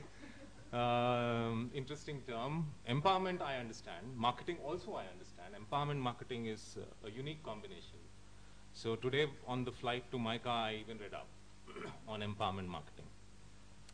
So I have some sense of what it is saying. And I love what it says. It's saying simple stuff. It's saying it's high time we got authentic, truthful, courageous, and connected with fellow human beings. I said, okay, that's common sense. That's what we should have been doing all along. So empowerment marketing makes a lot of sense to me. Now here we landed up and another term got thrown in, CSR and NGOs. And I said, okay, here is what I'd like to make as an opening statement. NGOs, CSRs, CSR as a term, NGOs as an idea, will soon be dinosaurs. Will be dinosaurs. They'll be gone from our language. And those of us who are sitting here looking forward to which career I will go and how much money I will make and which number of flats and number of cars and so on and so forth, a certain lifestyle, if those are our dreams, we'll be dinosaurs too. So I'll throw that here and then say, come back to this idea of empowerment. Even in the last panel conversations revolved around listening, relationships, communication. Those are fundamentals. And we are people. We are suckers for what is fundamental to us. And we will go back to our basics. No matter how much marketing, in terms of how marketing is understood. But when we actually go back to some of the textbook definitions of marketing, marketing is fundamentally saying get real, offer something that is of value, create value, build relationships. And those are all really rock solid stuff. And I stand by that. Textbook definitions, of course, are in the textbook, and yeah. I'm sure they do also apply to life. But Mansi, what's your view about opening remarks on empowerment marketing and how it works? Sorry. You of course made a statement, but indeed. No, I think the only thing which I think Mujib said a lot of things, but the one thing which I really agree with, I think NGO is a term which will soon not become maybe an outdated or an obsolete statement, but I think the definition of the way we see NGOs is going to change. NGOs, as I mentioned very strongly, have to change. They have to become far more rooted in delivering value, far more rooted in creating, in actually transforming life. It's not going to be about charity. It's not going to be about donations any longer.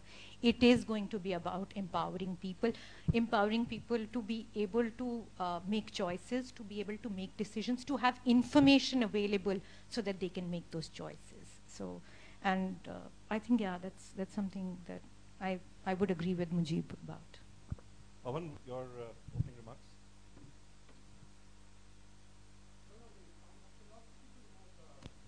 To start on a philosophical note, I would feel the topmost question that comes across in all philosophical colleges and books and all philosophical talks is that why are we here?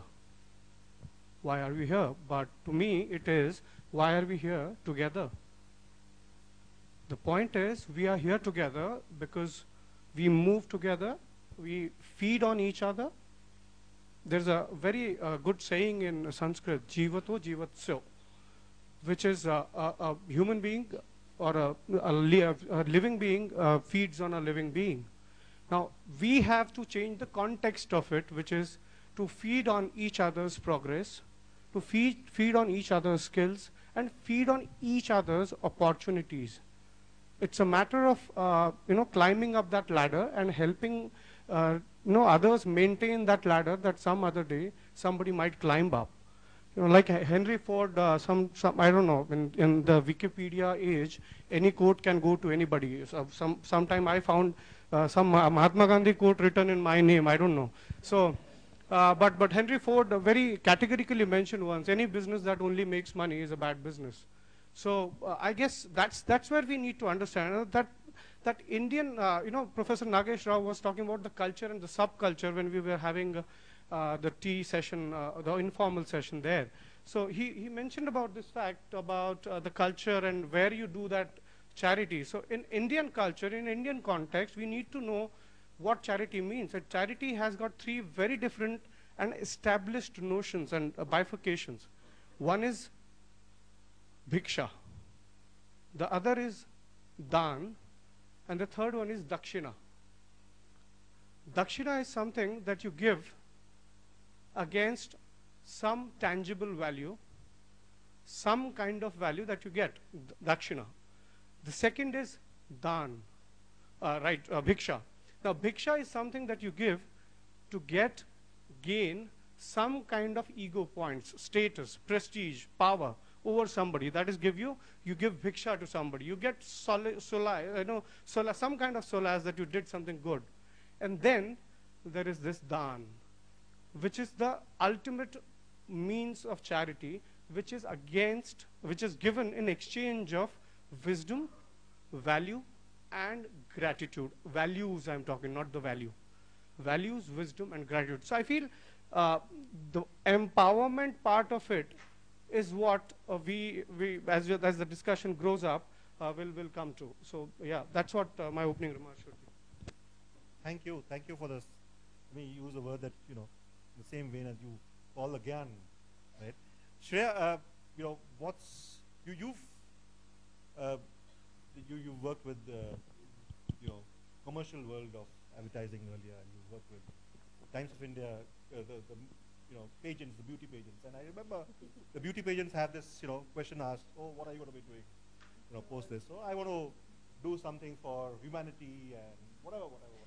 And now you're there, actually doing something for, sorry to put you in this kind of a spot, but one couldn't, not make this aside. But how do you, look at, coming back to the question that I asked Nadeeb is it all for real? Are people really, keen on spending money for social good? Is the empowerment objective, more lip service, more because they need to do that mandatory 2% or whatever? Or is it to really improve society and improve the world that we live in? Okay. So, having been on the advertising side, on the marketing side, I'm just going to step back. We are in a brand marketing communication school.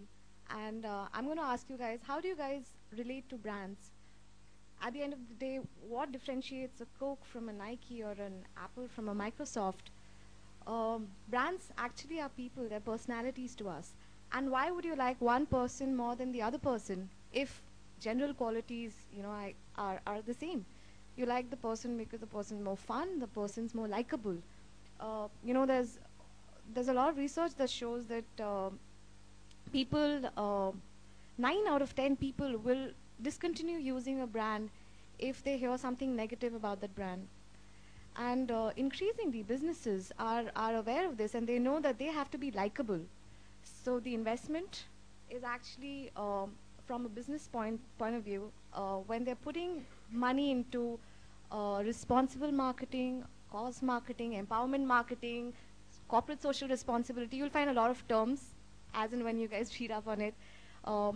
At the end of the day, for the business, it is to translate into profit, revenue, and customer satisfaction, all of it. Because at the end of the day, operations, product, a lot of these things become parity. What differentiates you is likability. And this aspect is going to play a very, very, very important role going forward. It is already playing, and I think in the course of our discussion, we'll talk more about it, and we'll take live examples. And I can tell you about a lot of companies who've done this and succeeded in increasing customer base and profitability. So. Is there enough awareness of the kind of solutions available to where people can channelize their efforts? Oh my God.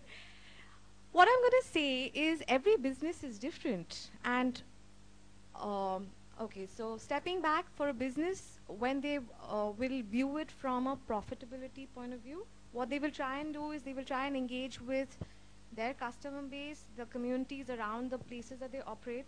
So there is no formula to it. You will see what is relevant to your business and do so. A newspaper, like a media, will do things around world peace, each one teach one. They'll do that kind of programs. When you look at manufacturing companies, they'll typically identify communities around their factories, and they will do something for the factories. If you look at Coca-Cola,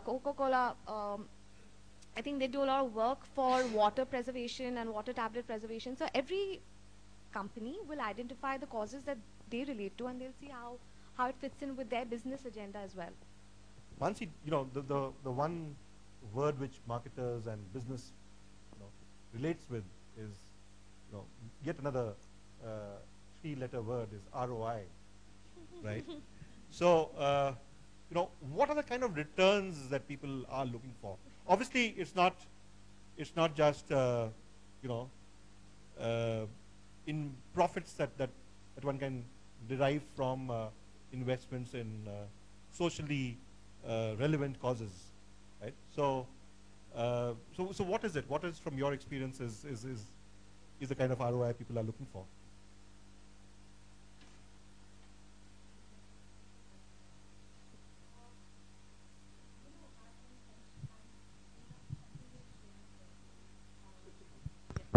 Hello. Yeah, I'm going back to something Shreya said. She said that businesses will find causes which their business, which the business will relate to, and which will translate into kind of tying in with their whole corporate philosophy. And I think that's somewhere which I really fundamentally disagree with. I don't think businesses should just look at that as the only filter. They have to look at what is the cause that they fundamentally believe in. Azim Premji does a lot of work with education. Yes, of course, it's linked to the company that he has, but I think it's also a driving force, and he really believes compellingly in the cause. I know that Mahindra & Mahindra is doing a lot of work with access to energy, providing solar energy, renewable energy, and working with renewable energy sources.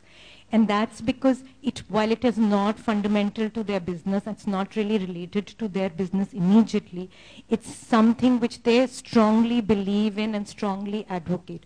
The leverage and the benefits will come to them automatically. You just believe in it and just go ahead for it and put in your resources, put in your commitment, get involved with that particular cause.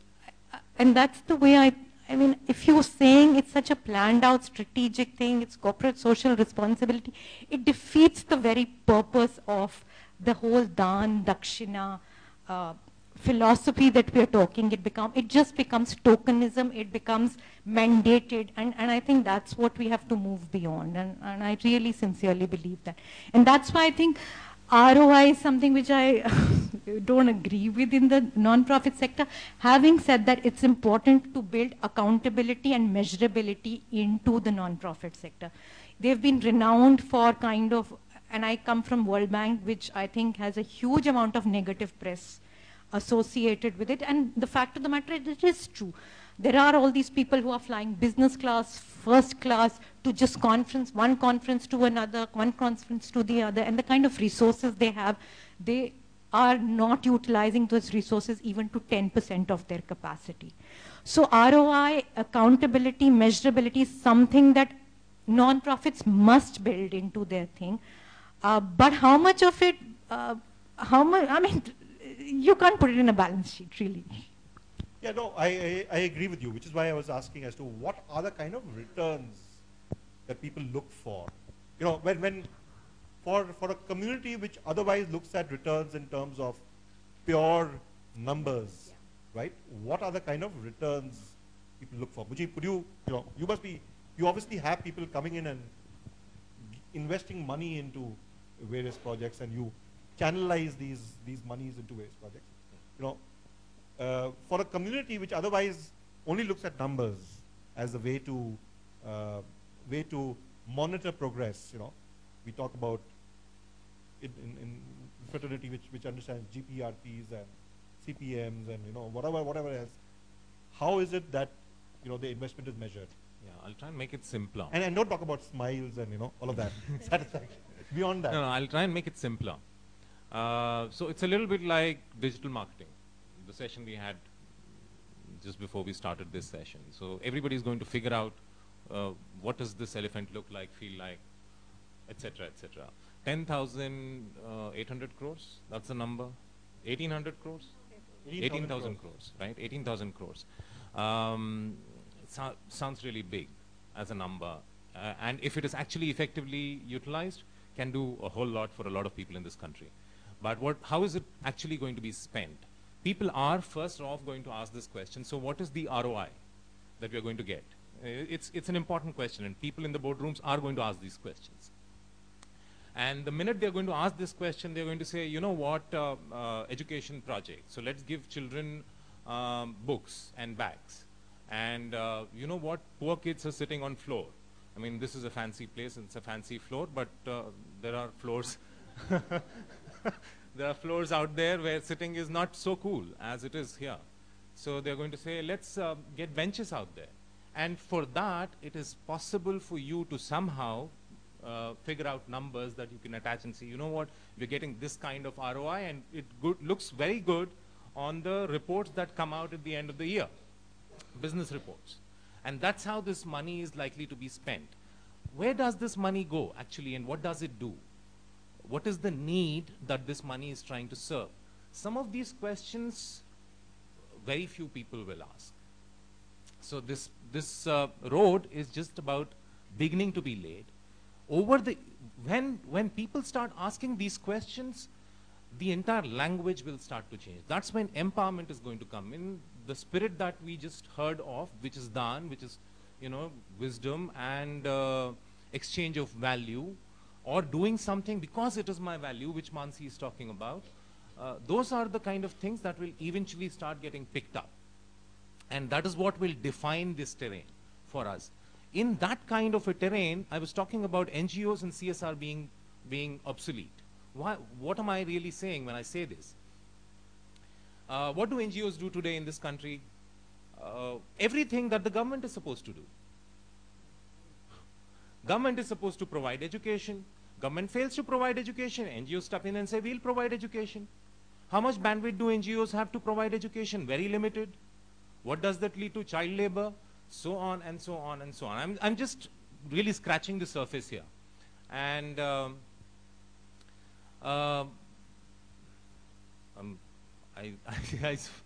is a lot that I can talk because I've been deeply engaged in this kind of work, and so I'm just wondering if I'm hogging a lot of the airtime, and I want to be conscious of that. I want to sort of get that real and anchored in this community, all right? So government is stepping in and saying, guys, 2%, very important. All of you need to dole it out. There are poor people out there and we need to do something for them. And that's CSR. It's a lot like makeup. You know, everyone wants to look pretty and beautiful, and so you do whatever you do to yourself, guys included. So we have creams here. And that works, okay? Momentarily, we find ourselves attractive, others find us attractive, all of it works. But it's really hollow. There's no depth in it, and it won't last, right? That's what CSR is a lot like. NGOs are not designed to do development work. Government must do development work. NGOs can do a lot of hand-holding, work where system is not able to support itself, step in those places. Here is a community of how many students are we now? Huh? 320. All right, approximately about 300 students. What's your CSR? Jagruti. How many of you are engaged in it? I mean, percentages. Approximately how many people? 2%? Yeah? Now, let's change this and let's come to empowerment marketing. What is it that you want out of life? Of course, and what will make you happy? How many of you want success? Please raise your hands. Yeah? All hands have gone up. All of us are looking for success, and that's really important to all of us. Now, what gets us success?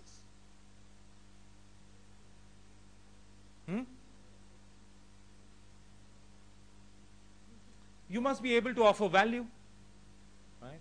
What will help you acquire value?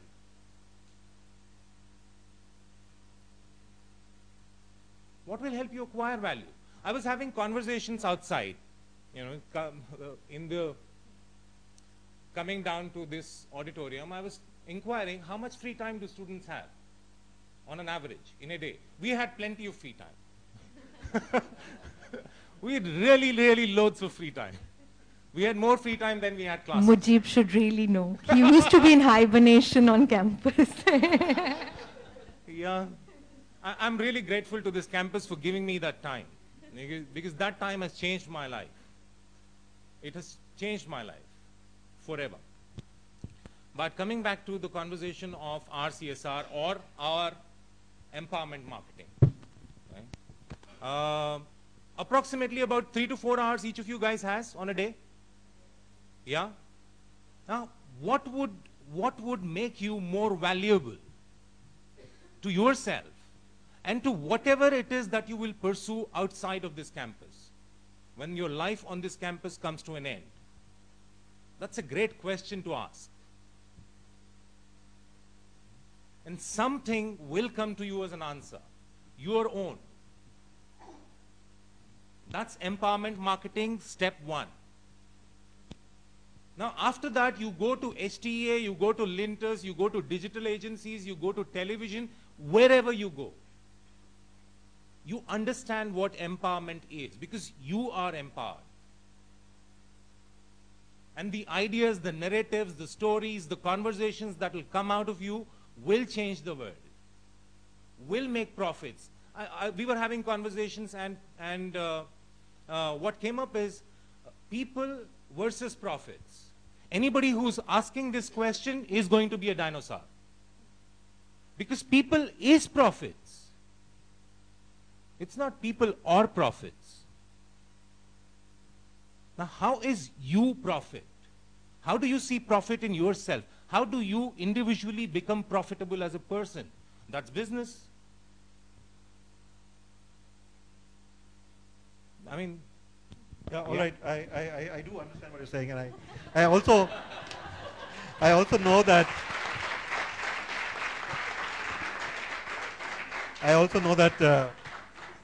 I could be turning into a dinosaur because I'm asking some of those questions.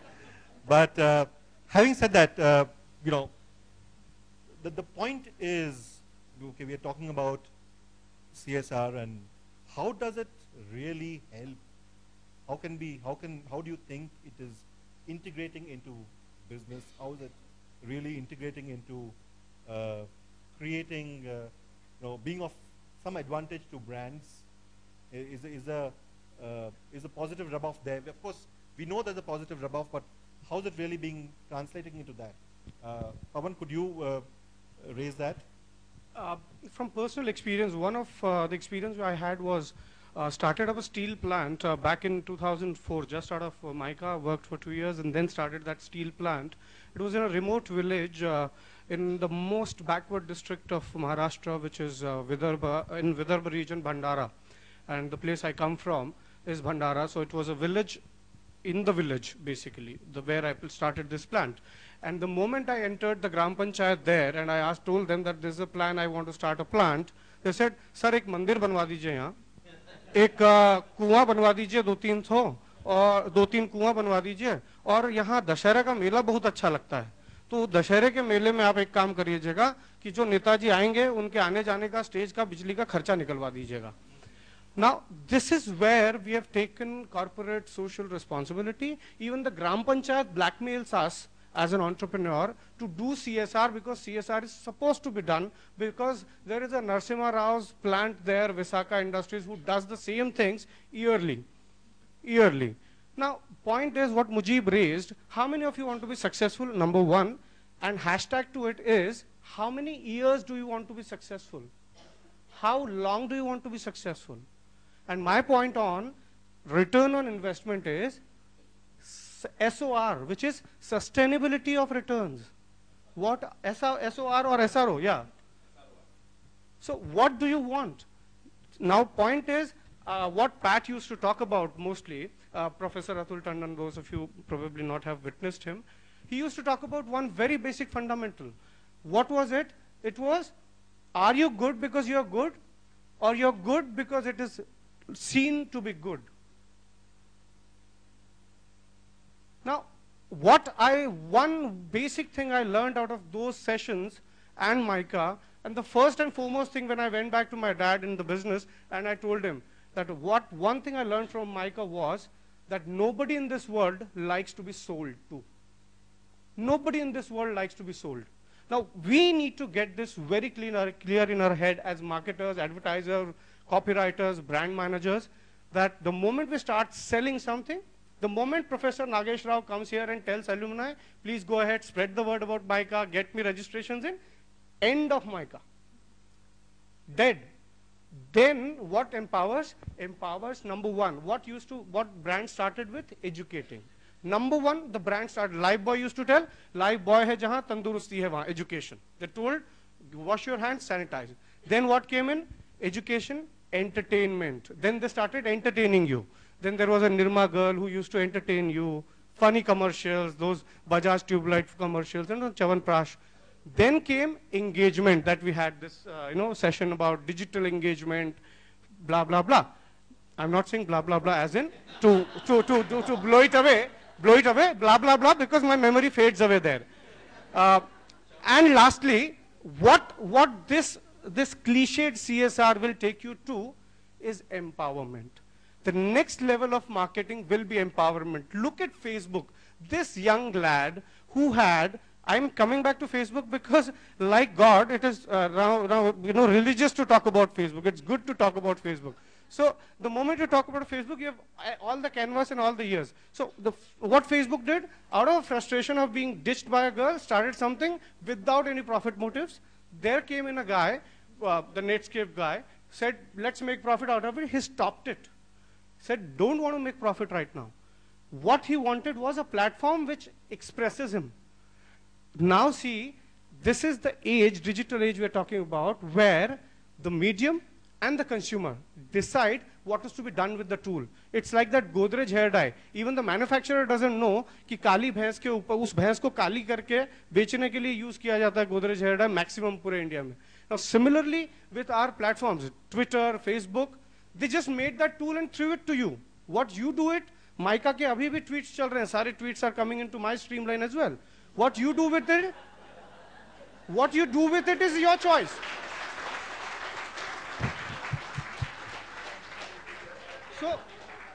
just to just to capsulate off, I just have one simple, this Mahesh Bhatt on this campus once came on this campus and said, all art is frustration. I would say all charity basically begins out of guilt. What we need to do is that stop feeding charity this guilt capital. Please, please, please make it a character capital more than guilt capital.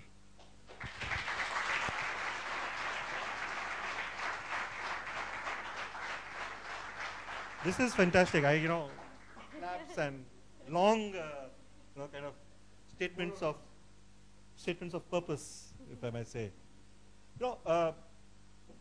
We spoke about sustainability, but the point is that in an environment where organizations are finding it difficult to sustain themselves, right?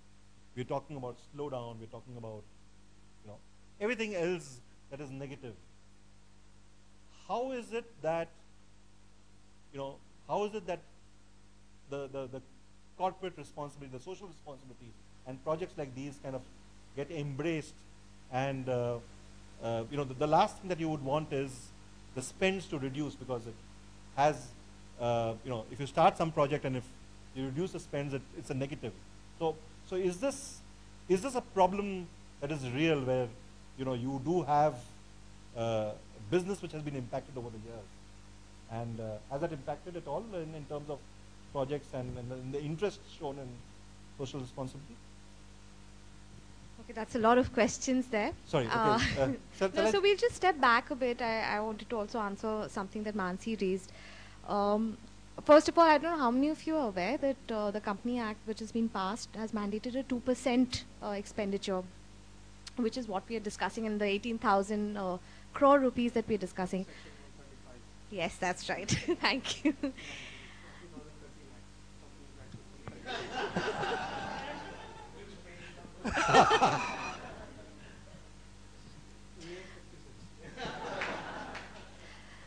A lot of big companies have strong CSR programs, but I would say 99% don't. And what this law will do is it will mandate those 99% companies to spend money. My fear, I've been in this CSR business now for almost 2 years. My fear is a lot of people will start just randomly identify NGOs, put in their money, it'll go waste. You're talking about 18,000 crore rupees randomly being spent in the country because they're like, okay, what do we do? What do we do? Let's go teach. Absolutely, it's going to be totally ineffective. So they'll be like, oh, let's go teach children in slums of Dharavi. That's what a lot of people do. It goes towards random charities. And that is going to be one of the biggest problems that we are going to face, where the money is invested rightly, correctly. Which is why when I said that you identify things which are relevant to your business, it is at least a starting point. For companies, they identify, they sit back and they identify their carbon footprint, which is what I meant. So you see, how am I actually destroying the environment? So what we call sustainability, the 3 pillars of sustainability is socio-economic and environment.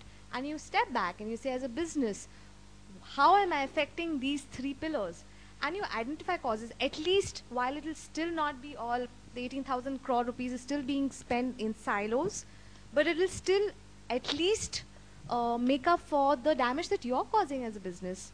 It's a starting point, which is what I meant. That so it's not really a very selfish thing, and of course it is built into the business. It has to be, and I think that's the only way it will work. When it is built in the business, the company will also do it more sincerely.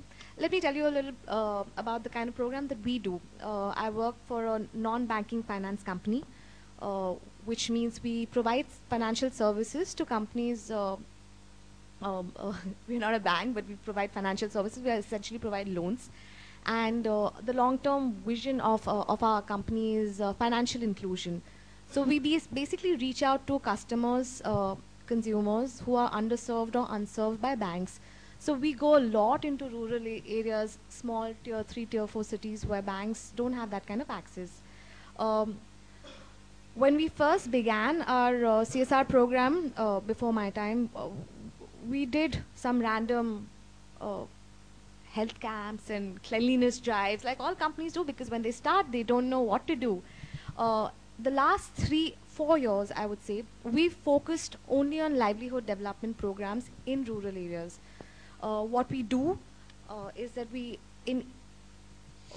have about 150 branches in rural areas, and in and around the branches, the catchment areas, we identify livelihoods. When I say livelihood, it means vocational trainings. It could be cattle, it could be stitching. So we identify indigenous crafts, and we arrange training programs for these guys, for the community. We open it out not just to our customers, but to whoever's there in the community who wants to learn. We try and create market linkages. So we say, okay, we understand that you've learned this, but how are you going to earn money? Because, you know, you're still sitting in that village. So we try and get companies back, and we say, okay, now if you were making this chappal and you were selling it for 30 rupees in the city next to you, in the town next to you, this company is going to pay you 100 rupees. So the point that I'm making is that we are genuinely trying to make a difference in those communities. So it's, yes, there is a business agenda because people are liking us for it, sure.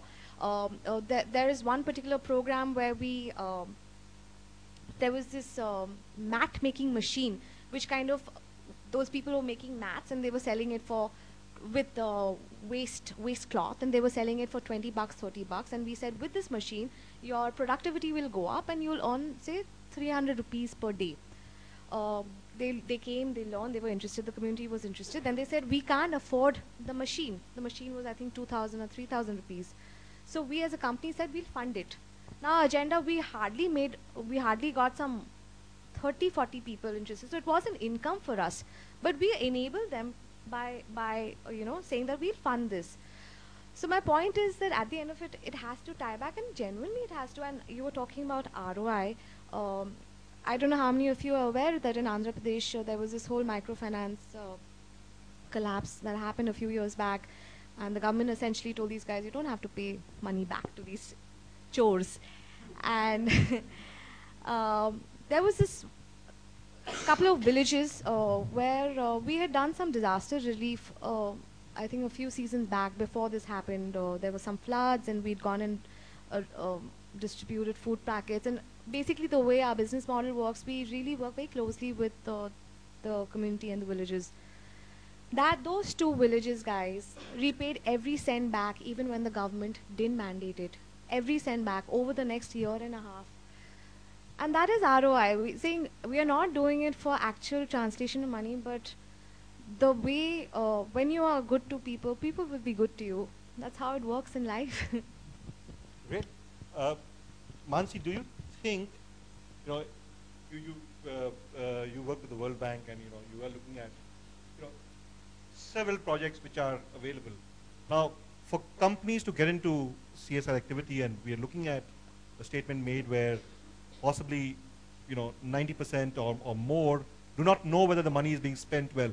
How is it that, you know, it would be right to identify which is the right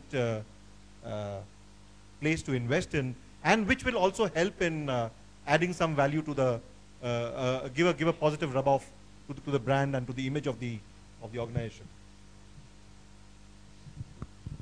Hi.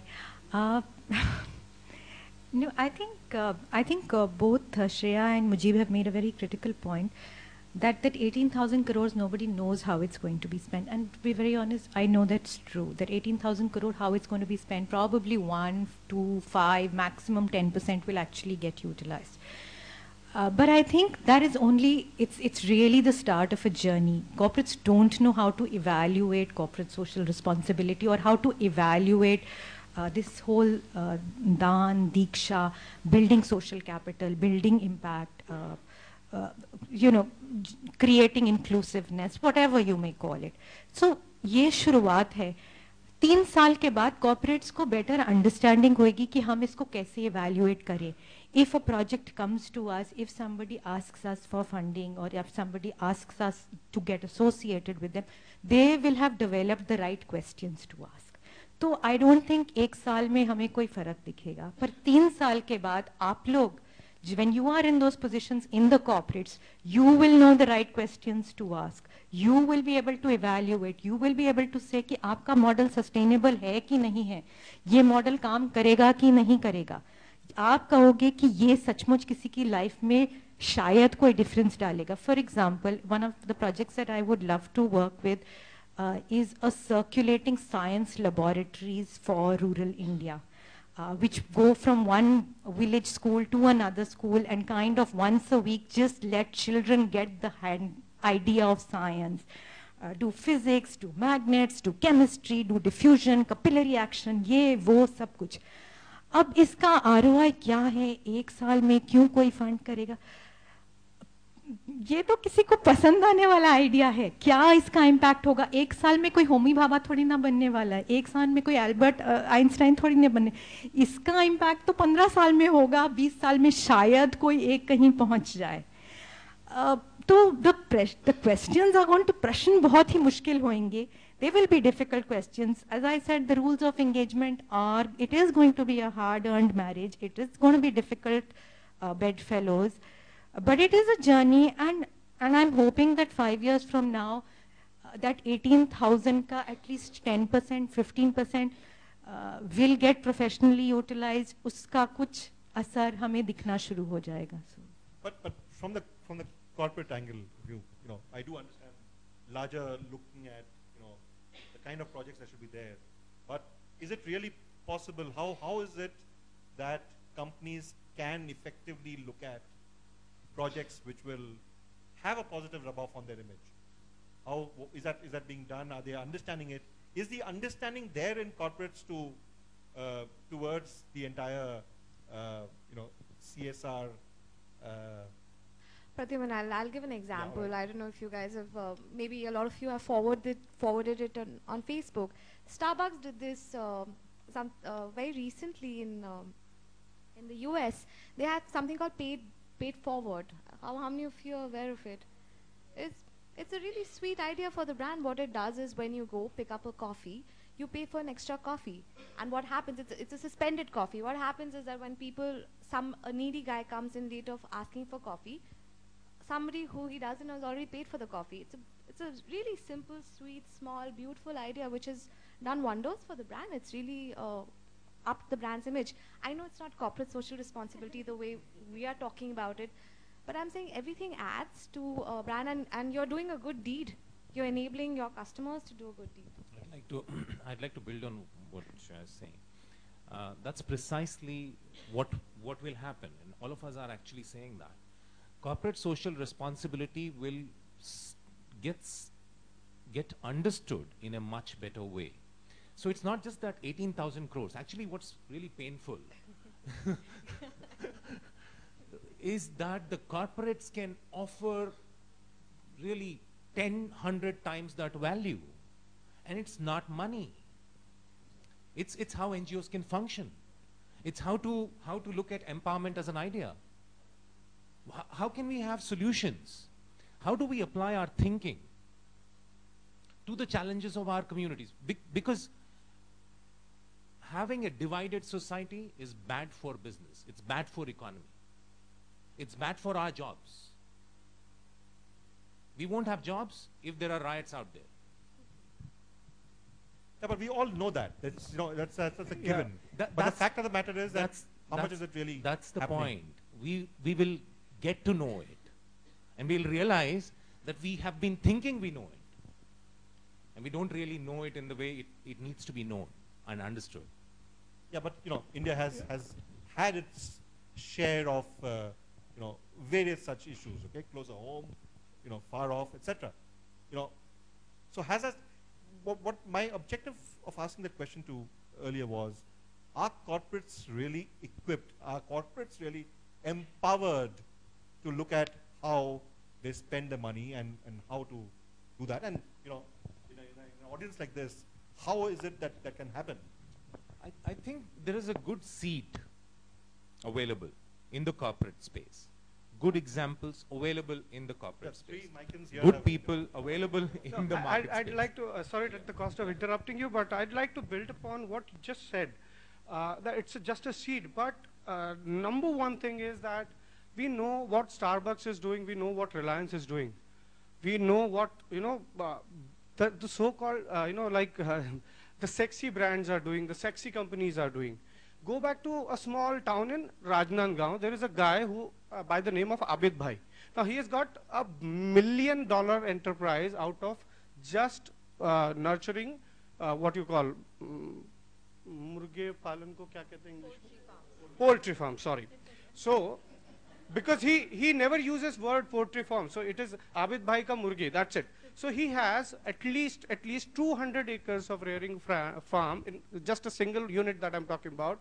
The moment swine flu struck, and the moment the other flus which were from these kind of animals, he has since then all the veterinary colleges, all the veterinary hospitals, anything to do with the animals and animal husbandry is being taken care of by Abid Bhai.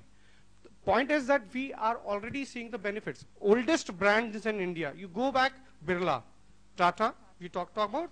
Birlas have temple in every village, every district place, almost every district place, everywhere you go. And those temples were not started to, that inculcate the religiousness. They were just as an employment opportunity. There was this pujari, the entire clan of people used to give services there. It was a universe in itself. And like, organizations and organisms, organizations are a little different than this charity thing, which is in itself an organism. So I want to come back to that particular one thing that you raised was how are organization and companies benefiting out of it live. You want to go back to Dove right now. Go check Dove ad on YouTube, which says you are more beautiful than you think. Now, it's just done a very simple thing. Schizophrenic people, Alzheimer's, all kind of psychological issues, they've gone to the psychologist, psychiatrist, told them, we as Dove certify this. What they did in the ad for the people who have not initiated, that they've done, created 2 sketches of a person, where a person describes himself, and you draw that sketch. The other person who has seen him describes that person, and you draw. Invariably, 99% of the people, 98% of the people describe themselves lower than they were beautifully described by somebody else. So very simple gesture, but then it has taken UK by complete storm. It is a massacre out there as far as their entire mindsets are concerned. 2, what Coke did with obesity. Now she brought up the Coke example where the fertilizer thing, they're doing the water thing. Now imagine you've been drinking Coke for 20 years, 15 years, and suddenly Coke comes up to you and says, "ये diet Coke है, हम इतने साल जो आपको पिला रहे थे उससे आप मोटे हो रहे थे, आपके शरीर में शुगर की मात्रा बढ़ रही थी, I'm sorry, पर ये आपसे आपको ये मिलेगा 15 रुपए में." What kind of sustainability are you looking at with this kind of mindset where you go because it is damaging your reputation? All right, questions from the audience. Questions and not statements. Yeah. You've had quite a few statements already. Yeah. But yes, go ahead. Do you want to take this mic?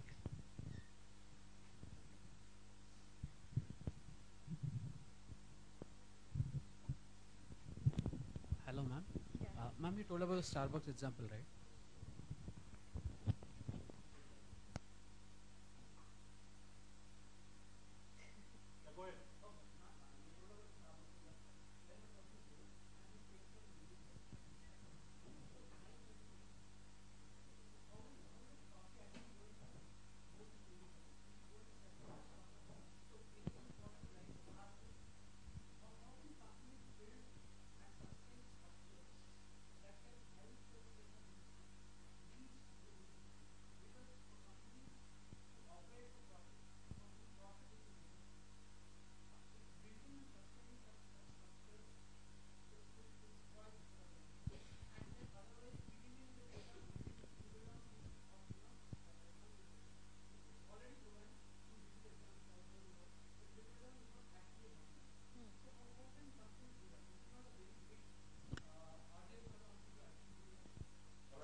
It's a very important question, guys. What a lot of companies do, they might have good ideas, they might identify good causes, but they don't know how to take it down to the people who genuinely need it, which is where this whole cause marketing thing comes, where you collaborate with the right kind of NGOs which have, or people who have access to the needy people, who will help channelize your idea, your spends, or whatever it is to those people. So to give you an example, I think Mansi in her presentation showed this, these Kisan, whatever, agricultural information, and this is something that's really helped a lot of farmers across. As you know that if farmers don't get information on the right time, they may lose crops. They have actual monetary implications, right? What I know of another company, what they've done is that they've tied up with the local farmer federation. So the point is you identify the right, either an NGO, an association or government body, whoever has access to those needy people or who are deserving people, and then channelize it through them. So the identification thing becomes really, really important. So there are various steps. You first see what as a business, as a company, what do I want to support, what cause do I want to support. Then say, okay, now that I've decided this cause, who do I want to tie up with, who will actually be relevant for me. Third is then, of course, you ensure that it goes, that's, at least it'll be like responsible and controlled. Question panel, and pardon my ignorance on completely on the CRM bit because of lack of exposure. CSR, sorry. You know, with 2% becoming a mandate, a lot of brands will definitely spend that money because it's a government mandate. And brands believe that because they're doing something, you know, positive or in the charity bit, they want to capitalize on it, right? So like you have a PNG Shiksha program, which they go all out and communicate, and probably that's their mainstream campaign today. Going forward in 2 years' time, all brands will be out shouting saying, look, I'm doing this activity, look, I'm doing this activity. Doesn't the consumer's confidence in an activity like this completely go down because everybody will be shouting through the roof and you don't know who's genuine, who's not genuine? How do you address that?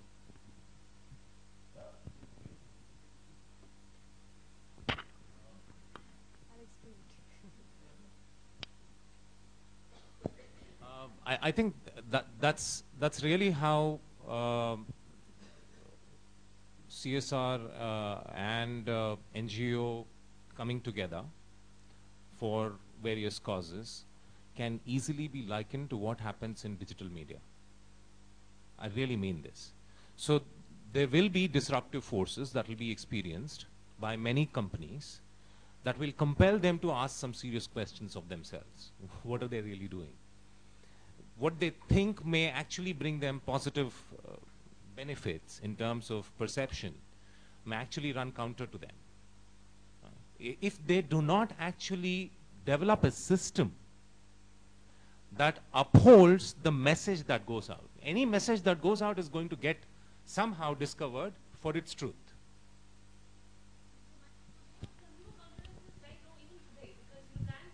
Yeah. Yes. Yes. Let me try and answer that. But the same wouldn't be true, for example, Tata. Right?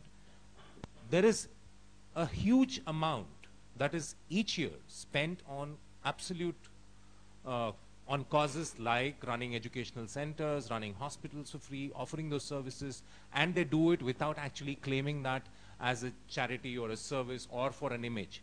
So people will start to discover what works in this space eventually. That path has not been laid out. And through such difficulties, by encountering the difficulties that you're pointing out, we will encounter on this journey.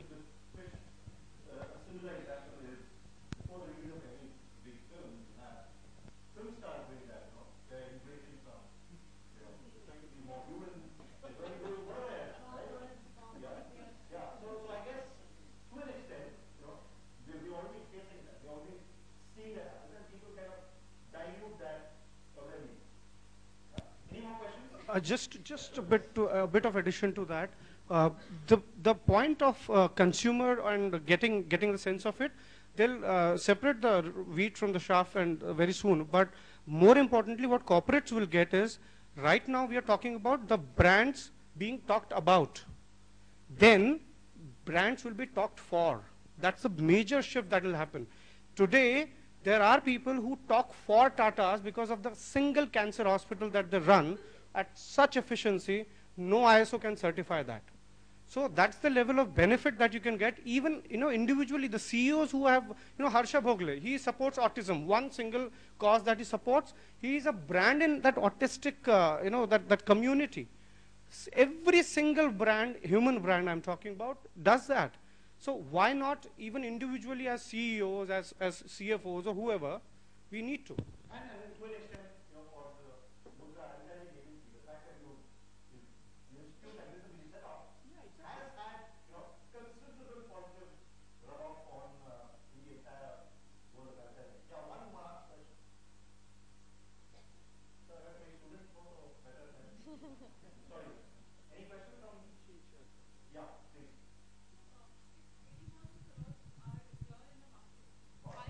That number is kind of cut off. Yeah. Go ahead.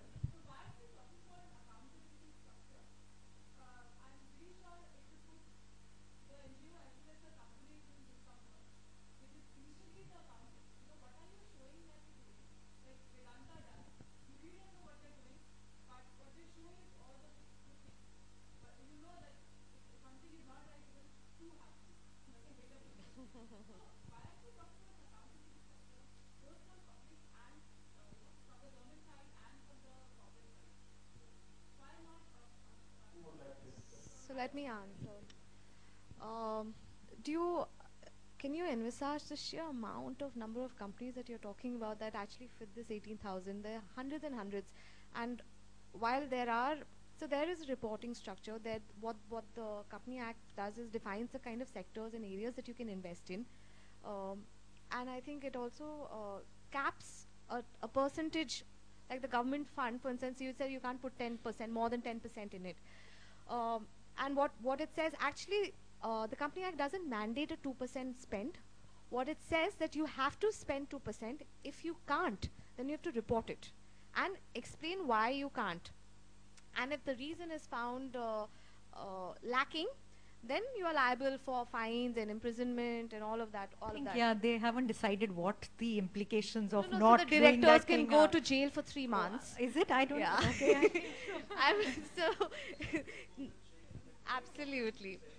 So there is some structure being put, but I'm saying purely from a practical point of view, it won't be possible to monitor everything, but it's a start. It's a start, Yeah, and that's how it's and I just to add to it, even in well-developed economies like in the US and all, we have of course the Chevrons and the Shells of the world, which are doing such huge environmental disasters. Their governments have not really been able to hold them accountable for it. The BAT story, how the tobacco story, or McDonald's for that matter. So I don't frankly envisage anything like this coming in. It's really a self-driven thing. And the Tatas is a great example because they've built their trust capital not by advertising it, not by leveraging it, not by saying, if I'm starting a Tata Institute of Social Sciences, how is it going to help me in my balance sheet? How is it going to help me in my annual report? They have just let it be there for the many, many years, and the people who have come out of it and the work that they have done has kind of... So the trust capital that many of these corporates are making, and there is a deficit of trust capital, which you will be automatically yourself know when they do it for the balance sheets and the annual reports. And I think many of us are wise enough in our judgments about those.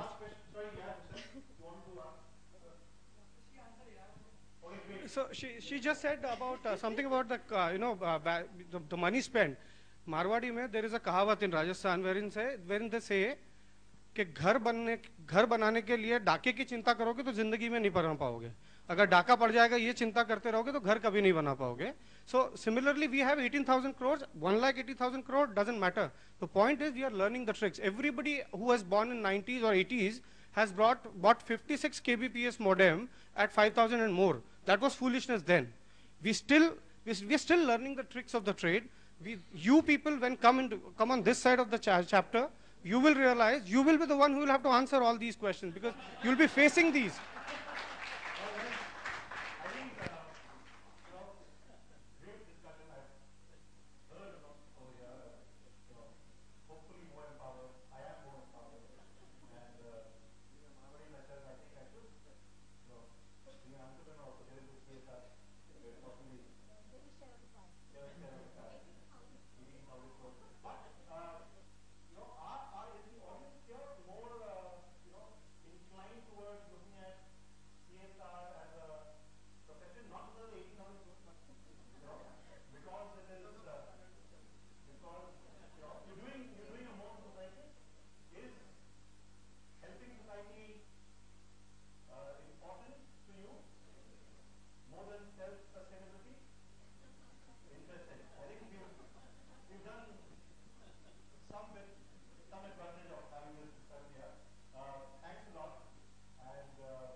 A big thank you to all our panelists and Mr. Maheshwari for your time and for your insights. We would now like to present you with a token of our appreciation. I request Professor Rajneesh Krishna to come on stage and present to Manisha Rana and Shreya Jha.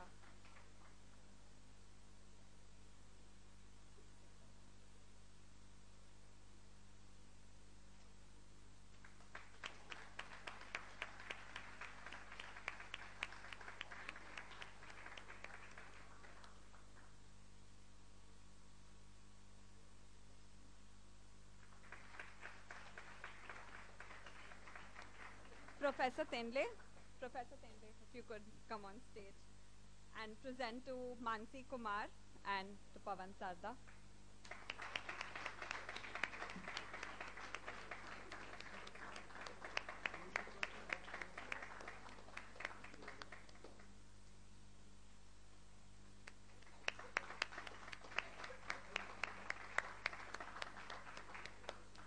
Professor Anita, if you could come on stage.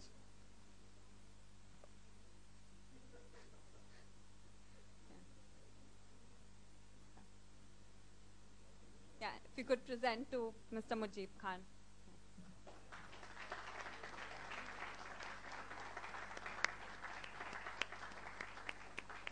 Falguni ma'am.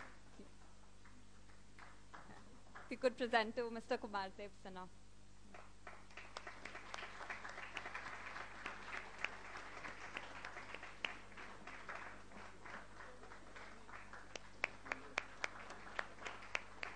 Professor Priya Raj.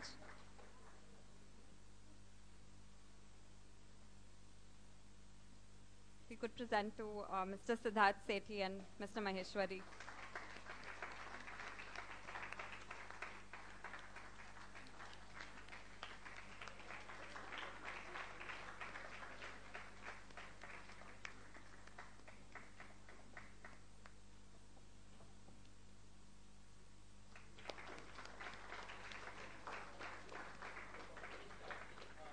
I would now like to call on stage Professor Vani Chibbar for the vote of thanks.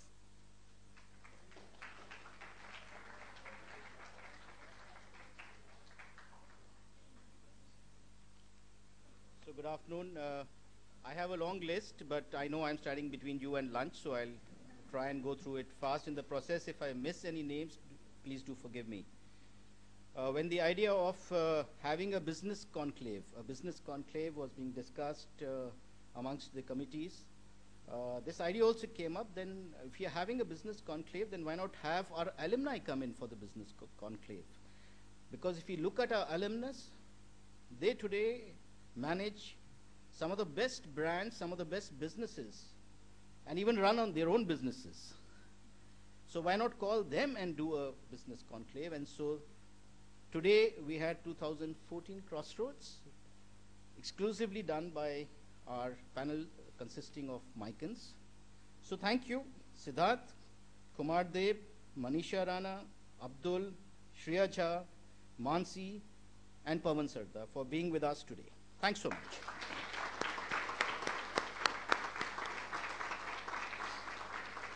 Special thanks to Rajdeep Chatterjee, who's still on a flight somewhere trying to reach Micah. Thank you to Dr. Rao for supporting all our ideas without questioning any of them.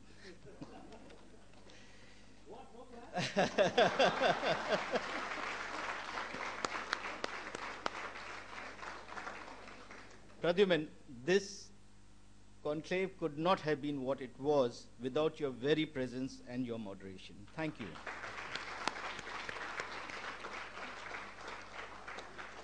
Thank you, alumni, for coming down here and being with us. Enjoy the 2 days, but even as you go back, there is a place where we can always be in touch, and I say this at every meet, www.mykin.in. And now we also incentivize your being here, and somewhere during the course of the day, there will be prizes given out to those who have logged on the most number of times onto the portal, and we'll continue the trend, and we'll try and make it monthly prizes. I'm sure Dr. Rao will support that.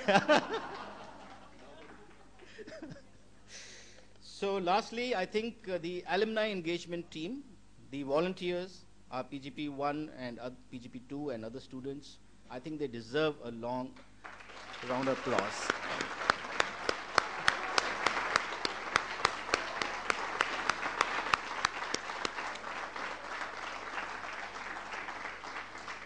So thank you. I've kept it short. My apologies to all those I might have missed. So I'll see you at lunch.